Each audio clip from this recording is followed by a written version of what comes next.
Why are you wearing a mask? Well, when the government tells me I'm supposed to, I look for my my Greg Hill Show mask.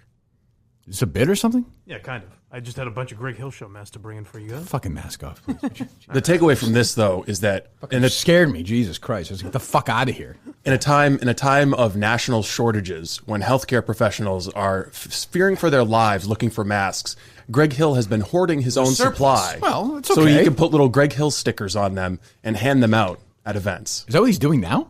I don't imagine now. No, I think it was a while ago, yeah.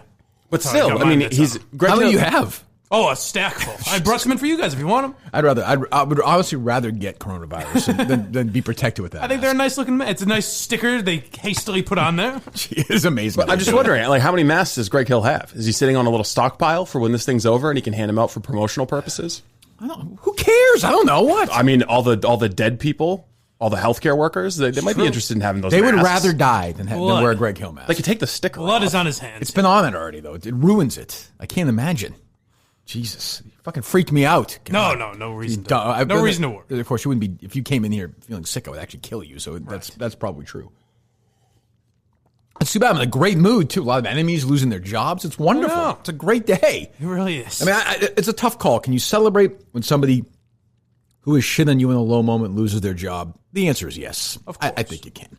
Julie DeCaro gone because she's a woman. Yeah, that was the sad part. Is I thought it was just because of budget cuts. I didn't realize. Well, so I think Entercom, who laid her off, correct? Yeah.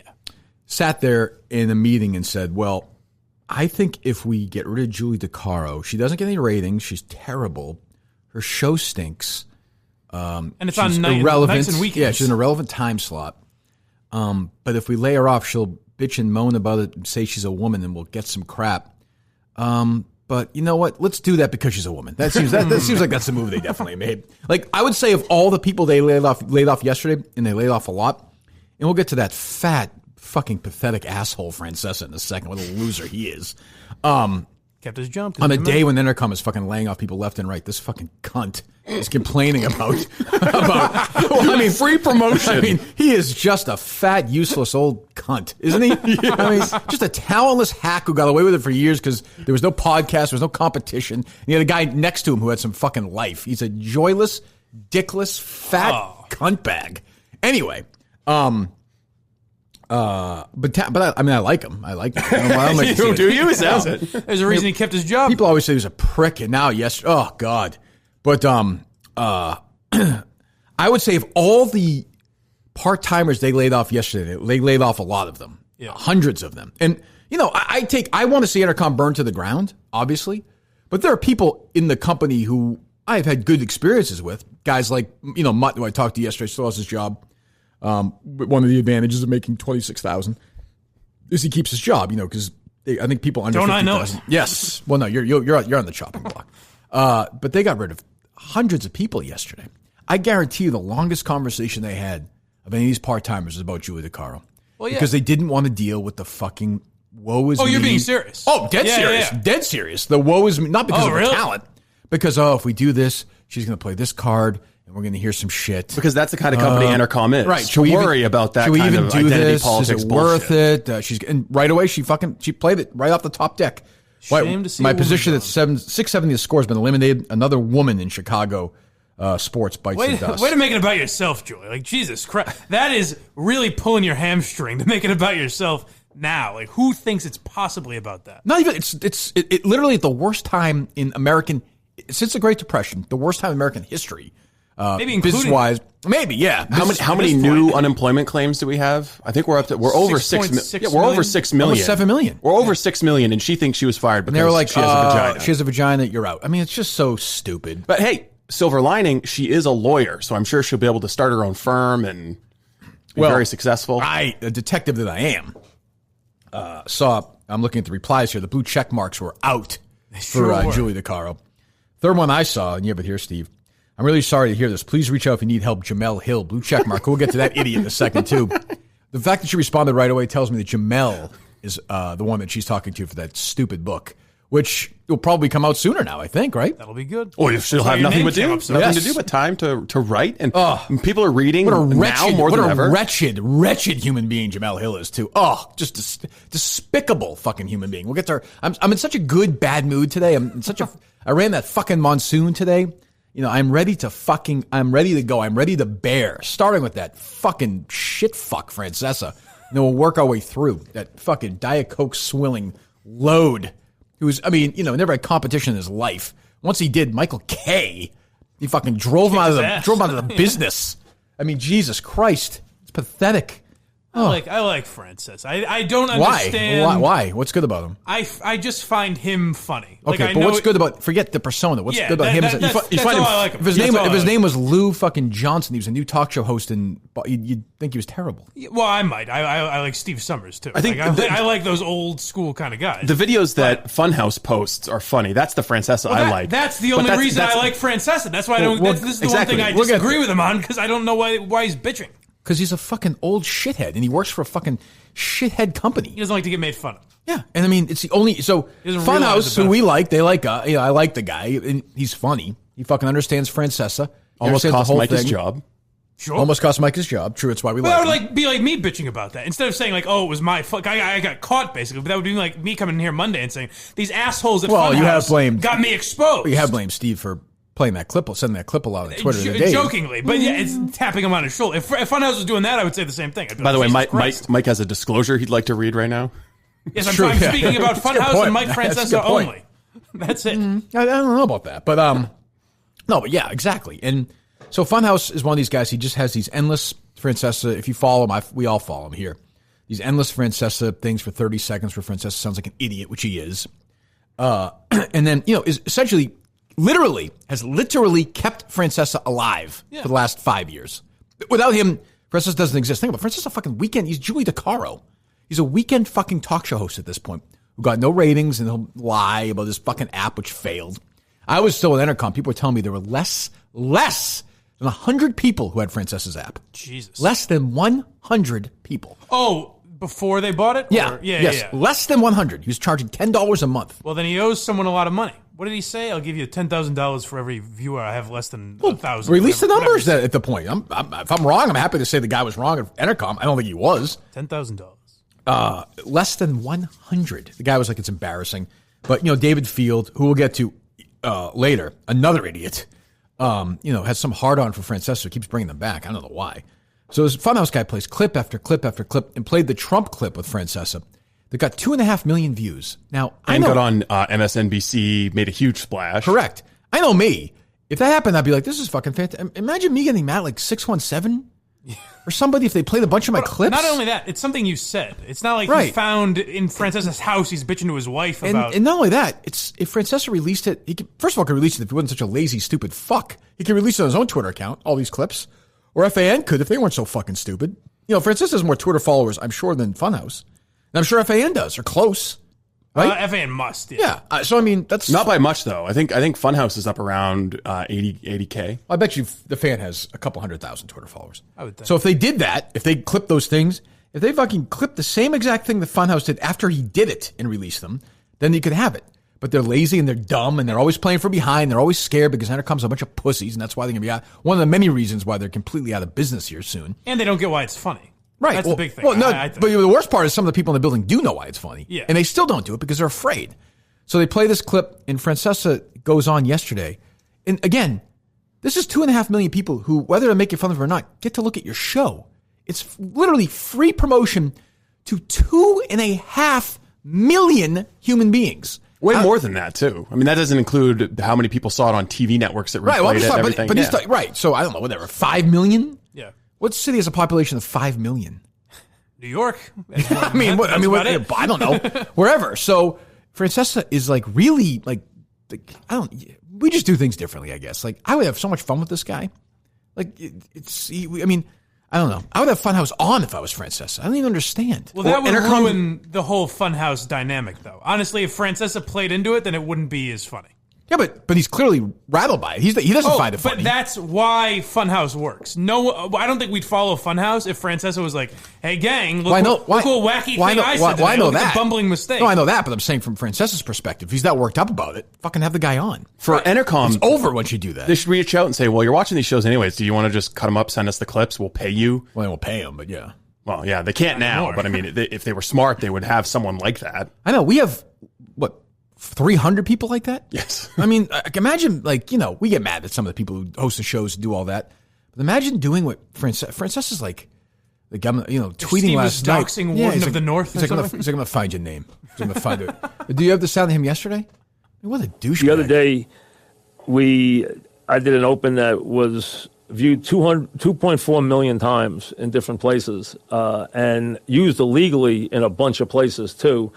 So we've been planning this for a long time. This copyrighted broadcast and telecast is presented by the authority of Intercom, Radio.com, and WFAN, and may not be reproduced or retransmitted without the express written consent of Intercom Communications Corporation and Radio.com. And that means anybody. You want to go get video of me or see part of the show, go to Radio.com. Every one of my programs are there, audio and video. No one else can reproduce the audio or video of this program again without written permission. I'm sure the legal team at Intercom right now. And that goes for anybody. I'm doing it right now, stupid. Or you'll be hearing from the lawyers because I've talked to these lawyers. Hold on, shut up, Fatso. I've talked to these lawyers before. They're stupid. I've dealt with them before. They're dumb. Line them up. My lawyer played yours. Lawyers like fucking fiddles, you idiots. But line them up, Francesca. We're going to play your sound all the time, you fucking piece of shit. God, I hate pussies like this. This fucking guy Funhouse is giving. That's what I hate. He's giving them fucking life. He's kept them alive. Now, what Francis is going to get now is back to complete irrelevance. I think part of the reason is Funhouse completely going to stop? Like, will he? Yeah, he said he will. So this happened before, where Francis has tried to shut him down, and then Funhouse was gone for like. Well, they shut him down. Entercom shut him down. Well, that's what I mean. Yeah. But you think Francis, if he comes back in 4 or 5 months? Like, at some point, people are going to be like, yeah, Francesca, 4 or 5 months from now, they're not going to care. Well, it seemed like Funhouse might have even said, he was like, well, I enjoy irrelevance. So maybe Funhouse is just done. He doesn't want to do it anymore. I wouldn't blame him. I mean, Francesca, of course, is legally, technically right. Yeah, obviously. But that's like getting mad at fucking YouTube. I mean, like, what are we fucking doing here? This morning, Funhouse tweeted, "Of course he's not wrong. I'm happy to comply. Nobody seemed to believe me when I kept saying how god-awful his show has been for the last 18 months the worst. or so. It's awful. Not having to listen terrible. Anymore is a blessing." I mean, that's the thing. We make fun of it. Don't forget, it's fucking terrible. Like, Funhouse is a better talk show host than Mike Francesa. Yes. Like, the Francesa persona, I guess, is funny. It's like fucking Tiger King at this point. Like, it's fucking boring. But I mean, what a fucking asshole. I mean, really, what a down deep prick. Well, people it's one thing to prank phone call a city when people are dying. You're a fucking asshole if you do that. Clearly, you have no heart. You don't care if they die or not. I mean, there's a special kind of evil for that. If somebody dials a bunch of numbers and pretends that somebody is sick, I mean, that's really, I mean, that understandable. It's over the line. It's as awful as it gets. I can't even. In these times, I can't comprehend the idea of saying words that are sarcastic, right?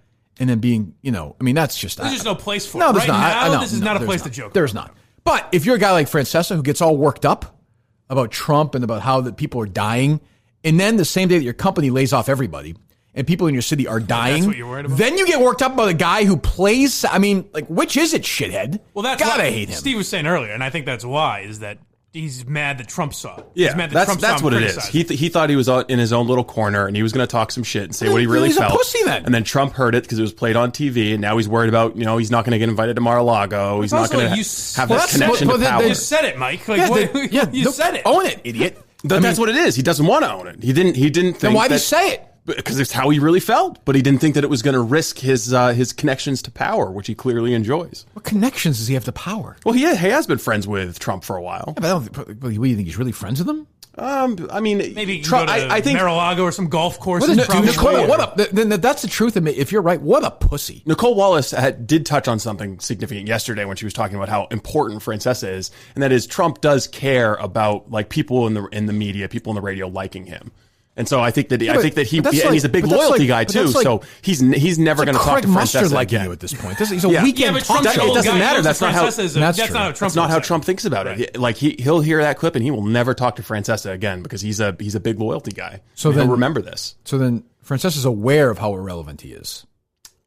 without Funhouse. I'm saying that's a good point. Yeah, I mean, if he's talking a big game, then he must know no one's listening. Or at least That's what I would think. There's no way Trump would be listening to FAN. He knows that too or because radio.com. or if you listen on his radio.com show, he says, we'll get into it when I'm on WFAN. So he knows that no one's listening to him there, and he's going to hold Did he actually get into it until on he gets FAN on or no? FAN. No. There's a pussy. Yeah.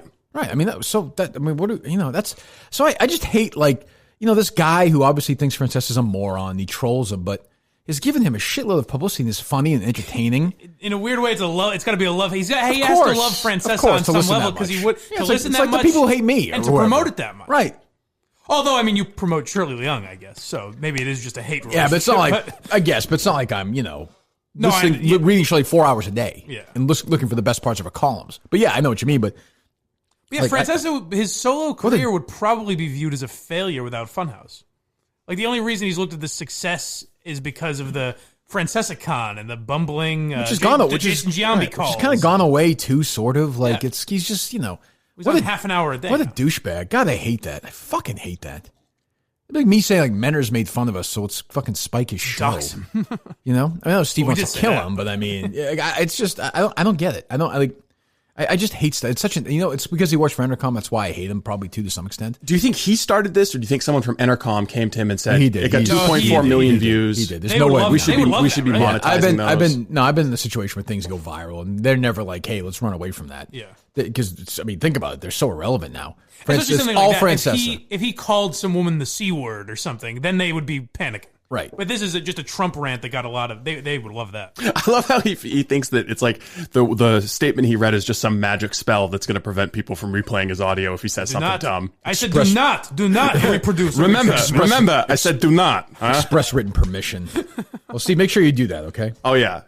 I mean, did MSNBC ask for that? Did Francesa? I mean, I don't. It's funny. Did they ever ask for permission when they replayed your Aaron Andrews cut? No, I don't think so. I would have given it to them. Honestly, of course you would have. I said it. What do you, I mean, Yeah. I'm like Francesa. If you say something stupid, then you got to fucking own it. Like, unless you can. I would hate if Funhouse started pointing out every time Francesa plays a clip from ESPN or any you media get express outlet. written permission for that? I would hate if anyone pointed that out now. That's the thing. When I see stuff like that, like I said, on a day like yesterday, where Entercom must have laid off, 500 people. All women, Yeah. though. It was weird. Yeah, it was strange. I just broke the chair. It's a purely male Snapped company. the back now. of the chair. My bare There's hands. some women left, but they only got rid of women. Been packing some weight on during the quarantine? I used my hand. I was snapping the back of it. You're Strong at my old age. Jesus. But yeah, I mean, God. And Entercom, too. Unbelievable. They fucking lay off, whatever. They released a statement. David Field, the owner, a bumbling, stumbling moron who, is a fucking total product. His daddy's boy. His dad He's a team owned player, though. Yeah, dad owned the company. He took over. He's never done a thing in his life on his own. I've dealt with him. A complete moron. It has a statement. They're laying off shit. Every part-timer is gone from Entercom now. Yeah. A shitload of producers are gone. Lower level people are gone. David Field, I looked up, I think made $2 million last year, another $2 million in bonuses. Same with the year before. I think his annual salary is like 1.5 million. Announces in the statement that he's taking 30% pay cut. Is that your problem that he did it in the statement? Because I would say, how much is he supposed to give up? All of it? Or All of it? That seems. well, don't put it in the statement. Yeah, you're saying like it's a good thing. Yeah, but it's just tone deaf. I don't care if he keeps all his money. Yeah, but I mean, it's his company. Do what you want. If you're running the business and it's got cash flow problems, you say, all right, I've clearly got savings. I'm not going to suffer through this. I'm just going to maybe he's broke. invest it back into the I have no company. idea, Steve. Maybe he doesn't have a dollar to his name. Maybe he's completely broke and needs every dollar. That's fine. He owns a company. That's his prerogative. But he thinks because, he's tone deaf. I've seen it where all the people in the company are like, that's great, David. That's great, David. That's great, David. He's going to say, I'm taking 30% off. And I'm putting Like, in the hey, statement. gang, I'm struggling too here. I'm giving up some. To put that in the statement bucks. is so tone deaf. The people are like, wow, you're taking a 30%. You're only going to make, while everyone's losing their job, you're only going to make $980,000 this year. That's unbelievable. And another $2 million in both. That's great. Wow. Meanwhile, I made $42,000 as a producer in fucking Ames, Iowa, and I'm out of a job. Like, what a fucking dick. Share price at $1.30. Futures pointing sub 125. Jesus. I mean, that's the thing. Keep every dollar if you want. But I know he's never dealt with anybody. This is why one of the reasons he hated me. Anybody, like, if I had the show today, I would have gone on the show and been like, that statement was stupid. How's he saying that for? Right. Nobody's ever disagreed with him in that building ever, ever, ever, ever. He's the boss. Yeah, it's working out well. So Yeah, that was there was anytime he was in Boston, they would alert us, even like the street team, like, "Hey, be on your best behavior. David Field might." Be they would tell us all the time. David's in town today. Yeah. I remember I told. Did they used to tell you got to talk about sports? Talk about Red Sox. You talk about the Red Sox. David's gonna be in the car from fucking Sarbana, that pussy. He's gonna be in the car from 7:42 to 7:56. So can you talk about Red Sox in that segment? Yeah. We should. Oh, really? You another pussy? Really? Well, okay. I don't know. Did you talk Red Sox or no? I think I mocked it. I'm sure. Yeah. I mean, it's just, but like the idea that makes him seem like such an idiot too. Like, he doesn't listen the other 23 hours and 46 minutes a day. Well, that's why you said, why does he keep Francesa? It's probably the same reason he keeps the Red Sox. Like, at least what I've heard is he keeps the Red Sox because he's a Red Sox fan, regardless of how much. Oh, it's he probably true. just likes Francesa. He's a fan, so he likes flying down, which is a great way to run a business. Yeah, exactly. He likes going down to spring training and hanging out with John Henry and stuff and meeting the players. He likes that, and that's why he literally didn't understand. He would be like, I don't understand why you are rooting against the Red Sox. And I was like, well, because I hate them. I hate Sam Kennedy, who's his friend, two douchebags. I hate John Henry. I hate Linda Pizzuti. What do you want me to say? I don't know, And unfortunately, now they're going to, we'll get to it later, they ban alcohol in Massachusetts, according to the Globe. Now, That'll solve our problems. Poor Linda's going to have to fucking sit on top of that dead sober. Good luck. I'll say there's going to be a lot of people white knuckling around in Massachusetts. Jesus Christ. What a stupid call. We'll get there. I have so many things to fucking get to here today. Dr. Sheffield, though, we should start there first. Dr. Sheffield's certified natural toothpaste is made in historic New London, Connecticut, on the same site that Dr. Sheffield invented toothpaste and put it in a tube over 160 years ago. Extra whitening, peppermint, sensitive care, activated charcoal, cinnamon, and you have the kids' flavors, strawberry, banana, kids' mixed berry, kids' chocolate. Certified natural, they all are, by the Natural Products Association, no fluoride. DrSheffield'sNaturals.com. CVS, Rite Aid, Walgreens, any of your local pharmacies, I'm sure, have it. It's going to be $1 off if you go into the pharmacy, 10% off if you order at Amazon. You get 2 days if you're a Prime member, by the way, at Amazon for a 2-day shipment. 10% off, DrSheffield'sNaturals.com. And again, available at CVS. We got a bunch of tweets again. I got somebody from Seattle yesterday. Oh, boy. Ordered it. They had sent out there in the fine state of Washington. Do you need more? Because we've got some, I think we've got some more of the fruity flavors for your kids out in the back. Yeah, we might. Yeah, I'll grab some. Why not grab some? Well, see, I know Harry likes to mix the flavors, so you're using twice as much toothpaste. That's true. That is actually true. Yeah, so we love Dr. Sheffield. They've been great. Obviously, the feedback's been unbelievable. Hopefully that continues to be the case. I'm sure it will be. Our great friends at Dr. Sheffield, certified natural toothpaste, DrSheffield'sNaturals.com, DrSheffield'sNaturals.com. Available at CVS and save 10%. Go to DrSheffield'sNaturals.com. They fulfill orders and deliver through Amazon. If you're a Prime member, receive 2-day shipment. They're active on social media as well, so reach out and follow them if you will. So our great friends at Dr. Sheffield, thanks to them. What else we got? So none of the on-air people at EEI have been affected by this? Seem like it. Not yet. I have no idea. I talked to Mutt for a few minutes. Just want to make sure he was all right. Seems like he's okay. That's the one I like Mutt, so I hope nothing happens. But that's the one I would assume they would get rid of, like a nighttime show. I guess. Yeah, I'm amazed. So I'm always interested. So I put it on this morning. I haven't listened to it in forever. It is amazing to me. Like Greg Hill show has Greg, Danielle. They had the Patriots player Jermaine Wiggins on, the old player, this morning. Yep. And they have 3 producers. 3? Yeah. If Ken, Chris, and the other guy from the one. I think he might have.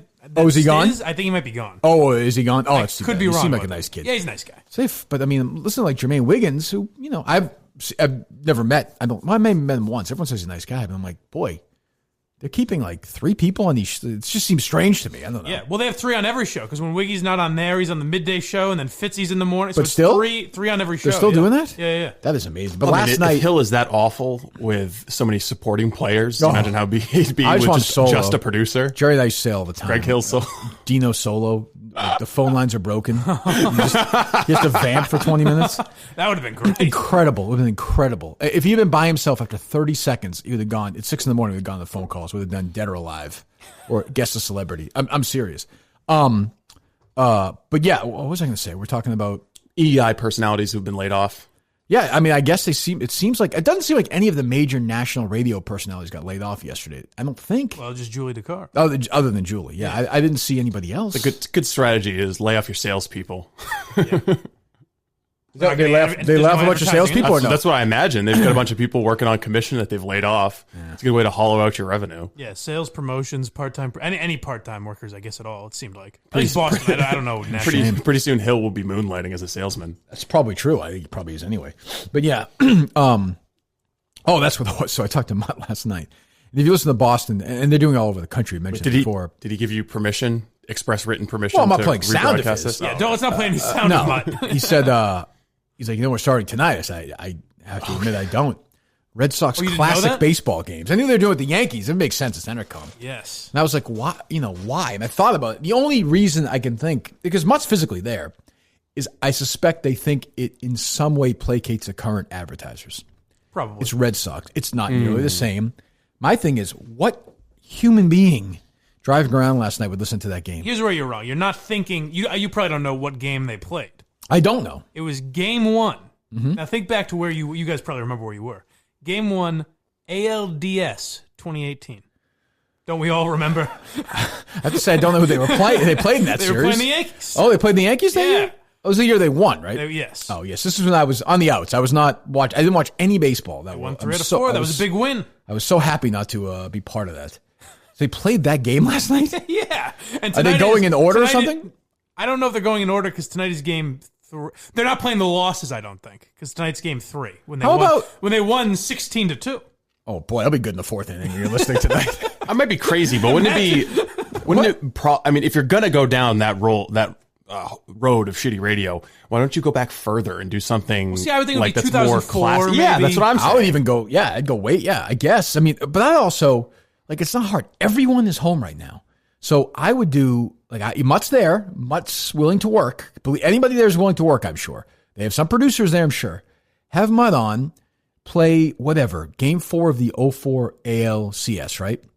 And have a player with you and stop. Flip Schilling $500 to come in and talk about. I'm not gonna pay $500 for anything, but I mean, whatever. But just have some guy at his house and just stop various times around the game. And be like, what's going on? Like, just do something, or even make Mutt call the game. That could be funny, I guess. I mean, none of it's gonna be great, but I mean, do something creative other than here it is. I just do whatever. I have 2 players talk. I mean, it's boring, but I guess fans like that. I don't know. No. What? You guys fans? Well, like the thing that's gonna, listening to this. The thing that's going to cover fans like sports. I mean, yeah. On TV, people will watch that kind of. If they played that on NESN, maybe people would watch. They're doing a lot of that now, where they're having on these shows. They're having people at their houses, like former basketball. I saw some NBA game. They had 2 players from the game from like 25 years ago talk about it. And it's boring, but at least it's somewhat different. Boring to us, but some people would like it. Yeah, I mean, just showing literally, and if you watch, I watched a Pistons-Lakers game from the 80s when I love basketball. Yeah. Game 7 the other night. I watched the last quarter of it. I'll watch that. But if I was driving around and was on the radio, no fucking way. There's no way. There's no way. But I mean, again, you're saying driving around. But driving around, you might leave it on just because it's background noise. But also, no one's listening at home for this. Also, no one's driving around. Right. That's what I'm saying. Yeah. I mean, I will admit they're in a brutal spot. I said to Mutt, if I ran that station, I would just play. I would say, here it is for the next couple of weeks. We're playing. Literally, here's a poll. You pick the best 50 whatever in the history of the station. We'll play them all. We'll just play them on a loop. The 50 best segments. The 50 best. Well, not. The problem is there's a lot of you and Jerry. Well, they put Jerry on there. Yeah, but they could do it without me. They could go to. It doesn't matter. I mean, it doesn't matter. Anything would be better. Like, they might be better off even just playing music, to be honest. Maybe. I mean, eventually it'll just be ESPN radio. What are they talking about now in these shows? I listened for 2 minutes and they would, I had to turn it off. It was so bad, but I don't know. The one thing they have going for them is that this ratings book is going to be spiked. It's not even going to matter. No one's going to make advertising decisions off it. No one's going to buy it. I'd be surprised if Nielsen didn't just say, yeah, fuck it. So I don't know this person well. She might be a nice person. Marissa Ingemi, is that right? Yes. She wrote for the Herald. She was the hockey writer. She's the one who kicked off. First of all, she was an intern at EI for a couple of years, and she was, I think, the one who leaked all this negative stuff. That Dig Boston story was about us. There was an intern in there who complained about how toxic we were. Meanwhile, I never dealt with this human being. Never met her, not once in my life. But she's the one who kicked off the Barstool. She's basically the reason why I am stuck in a lawsuit with Joe Curtatone. In a way, right? Correct. And she hates Barstool, and she tried to pretend like she didn't hate Barstool, and she did that whole thing, about the towels. Yeah. The Bruins wanted to partner with Barstool, and then Joe Curtatone got wind of the Herald story. And is she really tweeting out, if I were to make a Patreon, what kind of content would you like to see? That's not the funniest part. The funniest part is she got 2 retweets. So I'm sure she works for Entercom. I'm sure she's a very nice sweetheart. She's a very nice person. She doesn't work for Entercom. Oh, used to. I'm sorry. Yeah. Well, I don't think she ever did actually work for them, right? Well, yeah, I guess. Intern, right, semantical. But I mean, a Patreon for what? Like Bruins coverage?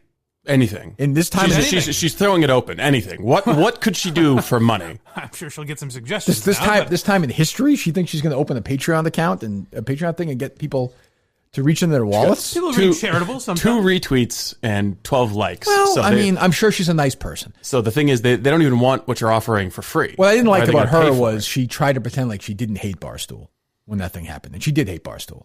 And then the one who wrote about how toxic Barstool was in the Herald to defend Marissa was Jessica Haslam, who's hated me forever, also on the streets, lost her job yesterday. Hate to see it. Well, I'm sure she's a nice person, but she wrote a couple of nice stories about me, but then a couple of really shitty stories, and she took some really cheap shots over the years. Good luck to them. I'm not a Julie DeCaro. When people are down, I don't stomp on them. That's just not the way I do it. So I really hope and I hope Jessica and Marissa have their own Patreon show together and charge as much as they like, and maybe they'll do some live shows and they'll be really successful. Probably. Well, I mean, hopefully the Wilbur opens back up pretty soon for them so that they can play that. Yeah, absolutely. Of course. Would they have a second place there that has like 12 seats or no? Yes, I mean, they wouldn't sell that out, obviously. But I mean, if everyone that liked that tweet comes, that's still a lot, though. Maybe they'll be working at the bar for your shows. Well, that'd be fine. I'm sure they're very nice people. I actually, there's no hate in my heart for them. I didn't like that she handled that Barstool thing like that, and she did give that idiot from Dig Boston those stupid fucking quotes. And what was that, Mike? The sad thing is, though, that like in these times, I think a lot of people are people are genuinely struggling. So what I think about it are like the little girls that think like, I want to get into media. How I want to host a late night terrible radio show where I play other people's interviews. Like, what are they going to do? Is what a lot of people are thinking. I think so. Yeah. Well, I mean, of course, it's definitely seems. What are you talking about? Are you talking about Julie DeCaro and these broads? Oh, we're going back to Julie DeCaro. That seemed like that was a joke that you had ready to go. Kind of. Listen, the guy's got material. What do you want? No sell all of them. Well, if they're funny, I'll laugh. I mean, what do you want? I'm a tough laugh. I'll admit it. We were talking about 2 other people at that point. I don't know why you have to look at them as men or women. They're all because Julie. I don't look at them that way. Well, Julie DeCaro does, and she said another woman in that it all tied together. Do you think you can read Julie DeCaro's book when it comes to? I would read I'll listen to it. I don't know if I'll read it. I'll read it. First day, I'll read it. Will you read it to us? Yes, I'm feeling that book will dominate the show far too much. If I know me, far too. If I have to buy it though, I'm going to expense it to Barstool. That seems fair. But yeah, there was no. I guess Dave probably did Dave even know that these 2 wrote these stories? Because there was no. Oh no, he did. Yeah, he did. There was no Dave celebration yesterday at all. I don't think these people are high up on his radar, given everything that's going on. Well, he can be petty though. He's not afraid to go after when have we seen an instance of him being petty? I disagree. There's no issue with that. Haslam's the one who just said that people were being raped at the blackout parties, right? 10 years ago. Was that her who wrote that? I don't want to say that if it's not true. Yeah, I don't remember who did that. But you might be right. There was a Herald story. There was a Herald story about women being carried away from those stories. I think you might be right. There was no source. There was no evidence. Maybe it wasn't Haslam, Jessica but there did was that story. She went after me a couple of times, and it was like that. I was like, you have enough ammunition without fucking making shit up or just this. So I remember she's married to this guy Dave Wedge, who's a writer in Boston, and he wanted me to do something. I forget. And it's after something happened. He called me. I remember I was going down I used to go down before headlines we used to have him on the show. I go down and get my breakfast, and I got his number somehow, and he got my number and he called me for a quote on something. I was like, I hate you. I hate your fucking life. And we were screaming at each other I was on the phone screaming at him while I was getting my toast in that cafeteria. Floor, yeah. I was like, because your wife's a fucking asshole, you fucking prick. Yeah, no, just 2 of those. Yeah. I'm like, Dottie, how are you? Yeah. Yeah, no, I'm fine. I'm good. Good to see you again. So here's the lead from Jessica Haslam's column, May 29th, 2019. Not too long ago, Sasha Goodfriend was a college student trying to stop men from carrying unconscious young women out of Barstool blackout parties in Boston. Well, I mean, yeah. I mean, she clearly hates Barstool. But that was my thing, is they did this sort of thing without, especially this Marissa woman, without acting like she hated. And if you go to her social media, you can tell she hates Barstool. And she's like, no, I just asked for a comment. That's all. No, they're just giving out fucking towels of the game. And the Bruins pussy out or no? I don't remember. I don't think they did. No, not that time, but they never did it again. Yeah. Right. Well, there you go. So, Jessica Haslam, Marissa, Joey DeCaro, David Field, Mike Francesa. I mean, I just, is there anybody else? Well, we haven't really gotten to kind of did, but Jamel Hill. There you go, Mike. Well done. See, you set him up and he knocks it down. Not a boy. See? Yes, thank you. So the Patriots did something really bad yesterday. We're with Jamel on that, right? It was weird. I don't get why they would do it. Yeah. What they did was why they would just, because I remember, let's remember in all this, Bob Kraft likes to lie in his back and consensually have a woman manipulate a part of his body till something comes out of it. Yeah, but that's not the worst part. I just want to preface that. Yeah. Let's just get that. You remember that episode of South Park where Butters was stuck in the bathroom trying to ejaculate? Do you remember that? Little Crime Stoppers? Was that episode? I think so. Actually, I'm saying I don't know. I watched it. Crime Stoppers. Harry and I actually watched it. I didn't remember that was the name. Harry and I watched it yesterday. Is that bad? At one point, they go downstairs. There's literally nothing funnier before we get to Jamel and the Patriots. There's nothing makes me laugh more consistently on television than when Cartman doesn't have his hat on and he's dressed like, he's formal. Cartman. He had his detective outfit on. He had this tie was all rumpled. And you see the episode, right? Yeah, of course. And they're downstairs, and Cartman's mom's a secretary, and she brings a girl downstairs, a little girl who's got her lost bear. And she's like, all right, hon. She goes back upstairs, and Cartman goes to her and goes, get me some cookies and coffee. We're not paying you to sit in your ass. And she just goes, I'm sitting next to Harry, and Harry is howling at this thing.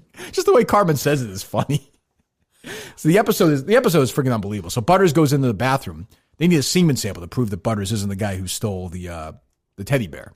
So Butters is stuck in the bathroom for 3 days, and they explain to him what it is, what masturbation, but they don't know.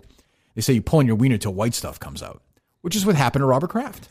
Yes. This woman came in, and he went back even the next day. I thought you were going to go to the episode where they're jerking off the dogs. There's also that, too. I don't know if I saw that one. Kraft actually went back the next day. It's amazing. This woman who, was not sex trafficked, as we know, decided to make a business transaction with another grown adult to be sexually satisfied. She got money. He ejaculated and left. Yeah, but it's icky. I don't really care for it. I don't like icky stuff. Not only that, forget the fact that Bob Kraft has literally given hundreds of millions of dollars to charity. Forget the fact that the 2 times in my life publicly that I've gone through mental health crisis, a couple of years ago and just recently, Bob Kraft has reached out and called me. All the great things he's done, unbelievable. It seems like everyone tells me he's a great guy. He is friends with Donald Trump. Yeah, that bothers. Just keep that in mind as I read you the story. I hope that sticks in your mind. You know why he's friends with Donald Trump, right? Part of it. Why is that? After his first wife died, Trump called him. He's only been married once, I believe. Well, so after his wife passed away. They were friends. They talked all the time. Yeah, Trump called him every week for a year just to check in and see how he was doing. Yes, I know. Trump's a wonderful guy, Steve. I'm sure it's a really deep conversation on love and women. Jamel know but I'm just saying, if somebody Steve, that'll write a real Steve, we all know, Steve.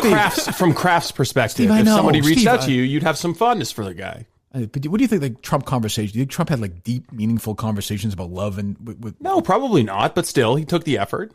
I'm sure it meant something to Kraft. He's a great guy, Trump. Sure, right? He's a good guy. Just wanted to get it on the record. Real sweet. It's on the record. You're right. You are right about that. So the Patriots, they have 2 team planes. One of the planes goes on what is written is here correct. A mercy mission to China to pick up more than 1 million medical masks, with at least 300,000 coming to New York, according to a report. Now, Bob Kraft went to Columbia. Jonathan Kraft is friends with Charlie Baker, who's done. I gotta say, Charlie Baker's done a pretty good job overall. Don't you think? Yeah, I would say I could use pretty good. I could use without the praise for China yesterday. I'm with you on that. It's fine. It's tough with China there, though. What do you really? I mean, they let the plane land and all that stuff. There was no big deal. So first of all, they had to find out if they could get the plane. It could fly that far, right? That was part of the thing. So they find out. They basically change the plane, turn the plane into a warehouse, effectively. Get over 1 million medical masks, which is scary enough that we need at this point in this country's history, New England Patriots plane to do that. I mean, in Massachusetts, not just masks for the country, right? Correct. I'm sitting on a few thousand. Well, that's true also. Yes, that's true. Maybe you get some good pub if you do that. But, they do this. Meanwhile, you have other team owners like John Henry and friggin' Jacobs who are doing shit This guy goes and does this. And like universally, like this is when everyone always says, hey, can we put politics aside for a minute? I'm generally not one of those people because I like a good partisan battle. But isn't that one of those moments, really? Like, people are actually, like, this actually will save a shitload of lives. There's no reason to say, let's not forget that he voted for Trump. That's a moment to forget that. But consider this. It literally plays no part in it. So you've got the Crafts delivering 1 million masks to Massachusetts, but John Henry's newspaper is going to clap for the healthcare providers tonight at 7. That's true. And John they're each kind of fighting COVID-19 John Henry's in their own way. He's giving each Red Sox employee $700. So, he's a wonderful guy. So, ironically, this quote tweeted, the Globe story, the Kraft family used the Patriots team plane to shuttle 1.7 million N95 masks from China to Boston, the Wall Street Journal reports. Quote tweeted by my friend Jamel Hill, who blocked me, as did Julie DeCaro. So I can't see what she writes either. Yeah, I sent those yesterday, and I was like, this is probably useless. You probably can't see these links. I just literally when you sent that, I just tweeted a response to somebody else. So I got so many tweets with it, Yeah. So she says, this is where I remind people that Robert Kraft is friends with Donald Trump and gave to his campaign. We'll get to that in a second. It's incredible the Kraft family is doing this, but hope they understand their money helped empower their friend. Did it? I mean, he paid for I think he donated to the inauguration. Yes. Okay. Which he did for President Obama as well. Yes. By the way. All right. So he didn't, I don't believe he donated. Total wash. I don't believe he donated a nickel to the Trump campaign. If he did, the FEC lost the records. Right. So, I mean, first of all, wrong. And secondly, like, the mindset of people to think at that particular moment to weigh in with that is just so, it just seems so forced contrarianism. Like, nobody really thinks that. It has nothing to do with Trump. And then she admits, like, great thing he's doing it. Love that he's doing it. But let's just not forget that he voted for Trump. It's like, well, no, let's forget it in that moment. I don't understand that. There's also this like strong arm authoritarian part of it where, it's great. It's good that he's doing that, but let's remember he's got bad politics. So he's a bad person. is about second to none. I mean, really, like he's up there with anybody basically in America today. Whether you like him or not, whether you hate Trump, like Trump, it's irrelevant. I mean, this guy did something he didn't need to do. It was not cheap. I mean, came out of his own pocket, correct? I mean, how much money do you think he spent on this thing? Oh, I mean, just sending the jet over there, plus the mass. I mean, you're looking at $1 million easily. But did you think about this? He's also white. That's true. Yeah, yeah, true. That kind of took away some of it for me. And somebody says to Jamel, what have you contributed to this cause? She said, I've done my share, but I don't feel the need to broadcast. Menner's Hill. she's like, I reached out to Julie DeCaro and offered to help her. Well, yeah, let's see your charitable donations on this, Jamel. You fucking phony. I mean, I hate that. Like, Don't worry about me. I'm trying to think of, because I'm comfortable having to flip it. I don't know. Who's the most liberal, president and owner combination where I can't even imagine going it down. I mean, just imagine, John Henry does this, and then you go, yeah, but keep in mind, he runs the Boston Globe, and they endorse Democrats. I may do that, to be fair. I might do that. But that's the Mark thing. Cuban did this. Yeah, you'd be like, praised all day. Yeah, right. You'd be like, oh, nice guy. Good for him. But she felt like she had to, this is where I remind people, first of all, who doesn't know anyway? And secondly, who cares? Yeah. But also, you're lying. Like, she's lying. Well, she's lying at several levels. I mean, it's like the money did not help Trump get elected at all. So it's just a complete lie. She doesn't do her homework. She just makes it a fucking assumption. She never bothers to correct it, even though she's called out about it. Good deeds do not offset structural inequity and damn sure not abuse of power, she writes. I would ask her, what did Robert Kraft do to get... I would actually say this. Jamel Hill is more responsible for Donald Trump being elected president than Robert Kraft was.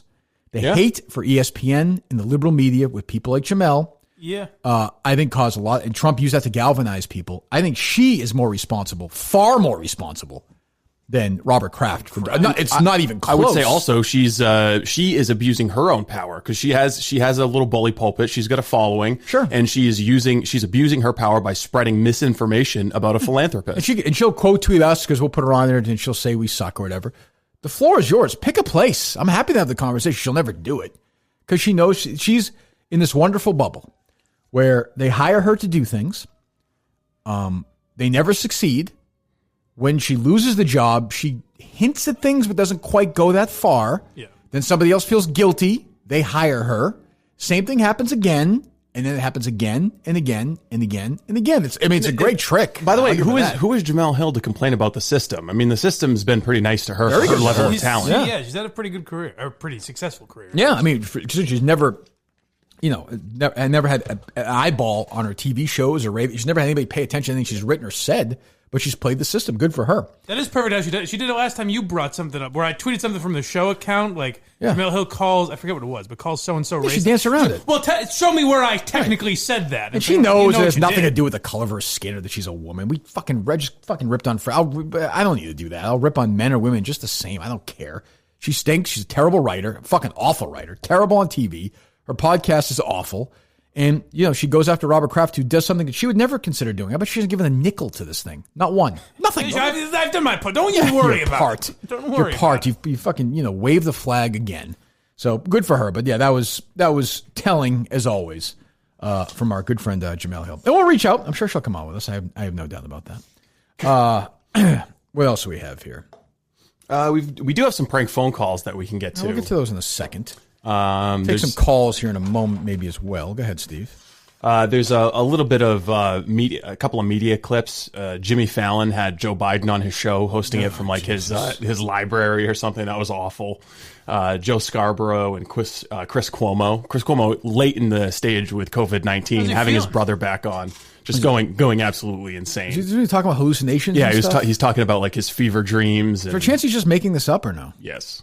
You think he is? He's on CNN. Yeah, of course. Oh, okay. He's actually having it. But yeah, no, I mean he's got you so much you more want to see a attention. positive test from this guy, Steve? Is that I what would you're like saying? to see a positive test. I mean, President Trump produced his second negative test yesterday. Well, I'm sure. Feeling strong. Did he take the test publicly? Was it done? There's a piece of paper that said that he tested negative. Oh, good enough for me. Sold. I didn't realize that. What, you think he has COVID-19? No, I'm saying that doesn't mean he doesn't. You think they would just produce that piece of paper without taking a test? Sure.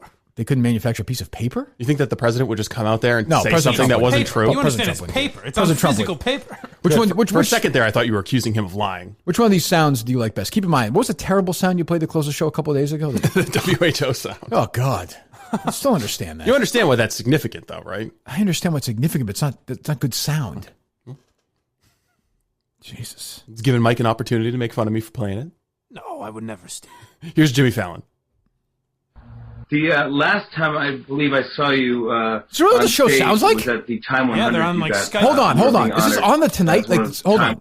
Is it on NBC like last night? I pulled it off of Twitter, but I'm pretty sure. It wasn't last night. This is what they're doing for the Tonight Show? I know they're doing I haven't heard that. it be this bad, but I have seen clips where it's just Skype, basically. No, but Jimmy, that's the best sound system they can have for Jimmy Fallon for the Tonight Show? Yeah, it doesn't look like he has a Yeti mic. I think he's going right through his Mac. That seems really strange. He's got some demons too, by the way. Yeah. Oh, well, I mean drinking. Yeah. I mean, he's got some demons. Go ahead. 100, and you are so eloquent and beautifully spoken. When you talk, I want to see you quoted Yeats. Or there's a poet. What an asshole. Hold on. Can we go back for a couple weeks ago when Mike was telling me how talented Jimmy Fallon is? I don't think I said how talented he is. You said, is he talented? And I said, yeah. Okay. You're probably right. Let me hear some more. No, this is not fair. Or it could have been Seamus Heaney. Could have been a number of Irish poets. Did he rip off this thing? Was one of the guys who ripped off an Irish guy, right? The way I overcame as a kid stuttering. I know you ripped off a Welsh guy. Oh, that's right. Yeah. Kinney. Canuck. Why is Fallon doing this? I know why. Because they made fun of him for rubbing Trump's hair. And he'll never. But here's the thing: you'll never recover from that. So just be the guy who doesn't. Should be the silly guy. Be like Jay Leno. Don't have any political affiliation. Nobody thinks Jimmy Fallon cares about politics anyway. No. Like people think Colbert cares. That's why I don't like about Kimmel either, because Kimmel's become this big liberal, which is bullshit. He's Chuck Schumer's spokesperson. Yeah, it's just embarrassing. Like, just fucking tell jokes. Jesus. Kimmel was the host of the Man Show. And yeah, like fucking liberal. He was blackface, right? Yeah. Well, I mean, he was Karl Malone. Yeah, that's right. And for the record, it was funny. The Man Show was funny. I don't think it's funny anymore. I don't think there's any reason to talk about that. It's tough to Biden's look back. just yapping about nothing. I'd read a lot of Irish poetry and try to memorize it to you don't. get a cadence to what I was doing. Well, that's true. There's mind blowing. I think I was sitting at your table with I was with your lovely wife, and Justin Timberlake was there. Was this NBC's Twitter, or was it someone else pulled Justin and this? I were like, wow. What an asshole. Can't Can you imagine being at a table with Justin Timberlake, Jimmy Fallon, Joe Biden, and his wife Jill? That sounds so awful. That'd be fun. Oh, God. Talking about Irish poetry. Didn't, Timberlake and Fallon used to do fun stuff? Yeah, they did wacky SNL they did songs. songs together. What happened to these fucking guys? Why did they become such drips? I don't know. Like, what the fuck? You host a Tonight Show.